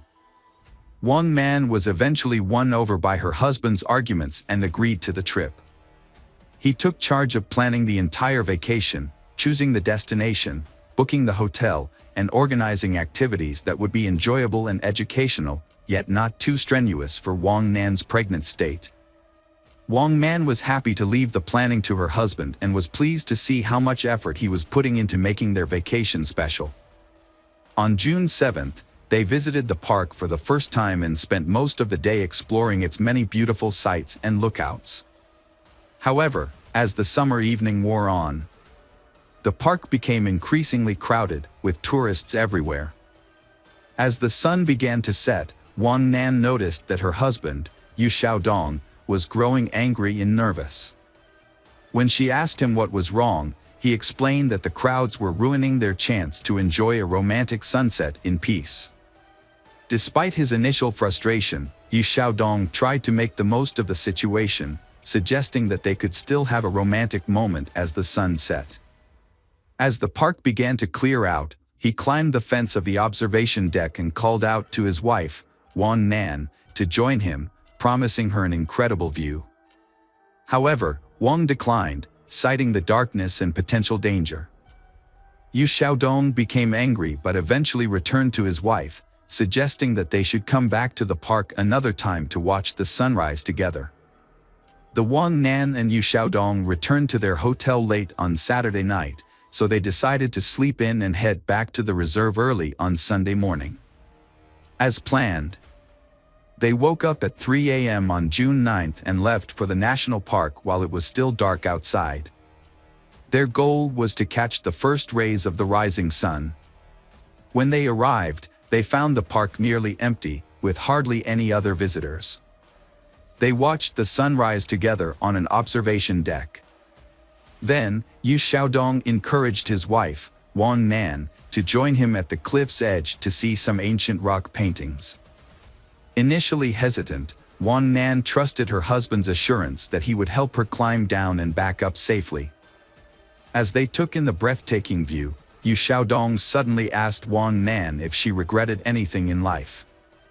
She replied that she did not. However, in a shocking turn of events, Yu Xiaodong's demeanor changed. He touched his wife's hair, kissed her cheek, whispered, "Die," in her ear, and then pushed her off the cliff. To avoid detection, he checked their surroundings to make sure no one had witnessed the incident. Looking down, he couldn't see where Wang Nan had fallen, and the silence indicated that there were no witnesses below. Yu Xiaodong calmly walked towards the park exit, planning to report the incident after his wife was surely dead. However, hikers who had wandered off the trail spotted Wang Nan's body on the rocks and immediately called for rescue, reporting the incident. As Yu Xiaodong was leaving the reserve, several emergency vehicles sped past him, sirens blaring. Realizing what was happening, he quickly returned to the scene, pretending to be distressed. There, he put on a convincing performance, crying and begging for help. Convinced that his wife was dead and no one would discover the truth, he remained unaware that Wang Nan's fall had been broken by tree branches, which reduced her speed before she landed on bushes and then rolled onto the rocks. This series of events cushioned the impact, saving her life and that of their child, although she suffered severe injuries. Yu Xiaodong was overcome with grief, crying and lamenting the loss of his wife and child. However, his wife suddenly regained consciousness and attempted to speak, but was unable to. The people around her noticed the genuine horror on Yu Xiaodong's face, but he quickly composed himself and leaned in close to his wife. In a hushed tone, he warned her in Chinese to remain silent if she wanted to survive. Wang Nan's injuries were severe, including head trauma, multiple fractures, lacerations, soft tissue contusions, ruptured internal organs, and massive blood loss. Her spine was also severely damaged, leaving doctors concerned that even if she survived, she would likely be paralyzed and never walk again. One man spent several days in a coma, connected to life support machines, during which time her husband remained by her side constantly. However, despite his devoted appearance, Yu Xiaodong's intentions were sinister. Every time he was alone with his wife, he thought about how to complete the job without arousing suspicion. His actions were a ruse, hiding his true intentions behind a mask of love and devotion that he examined the devices, but couldn't find a way to quietly disable them. Wang Nan slowly regained consciousness. When she did, her husband was beside himself with fear. He stayed with her constantly, terrified that she would reveal the truth to the police at any moment. When they were alone, he threatened her again, saying he had nothing to lose. During the initial police interrogation, the Wang Nan supported her husband's claim that her fall was caused by dizziness.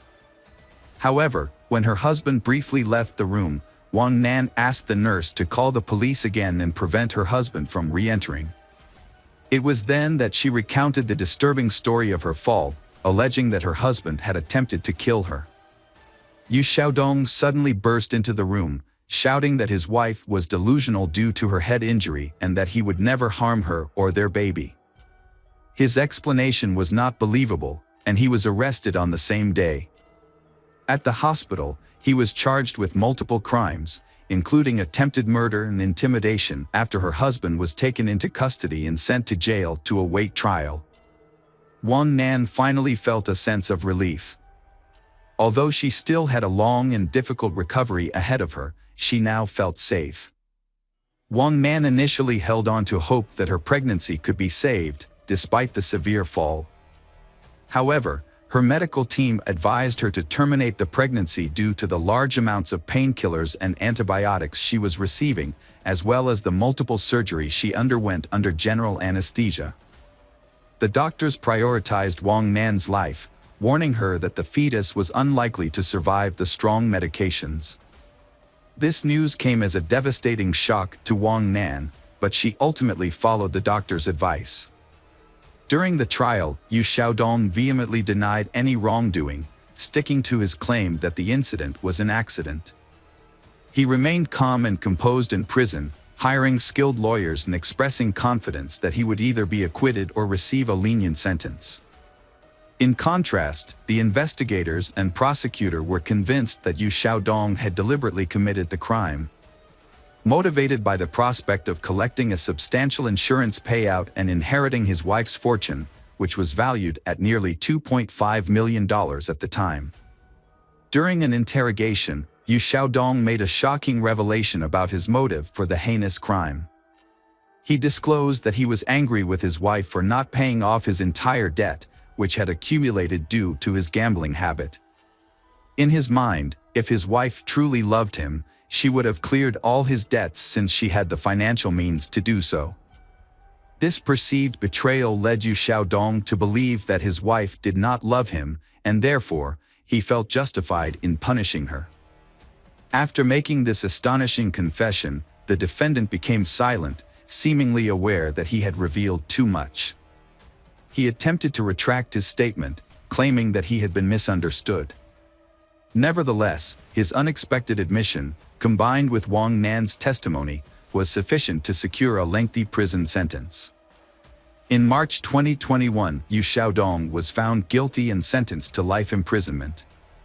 However, he and his lawyers filed multiple appeals, and 6 months later, the Thai court showed unusual leniency by reducing the life sentence to 10 years in prison.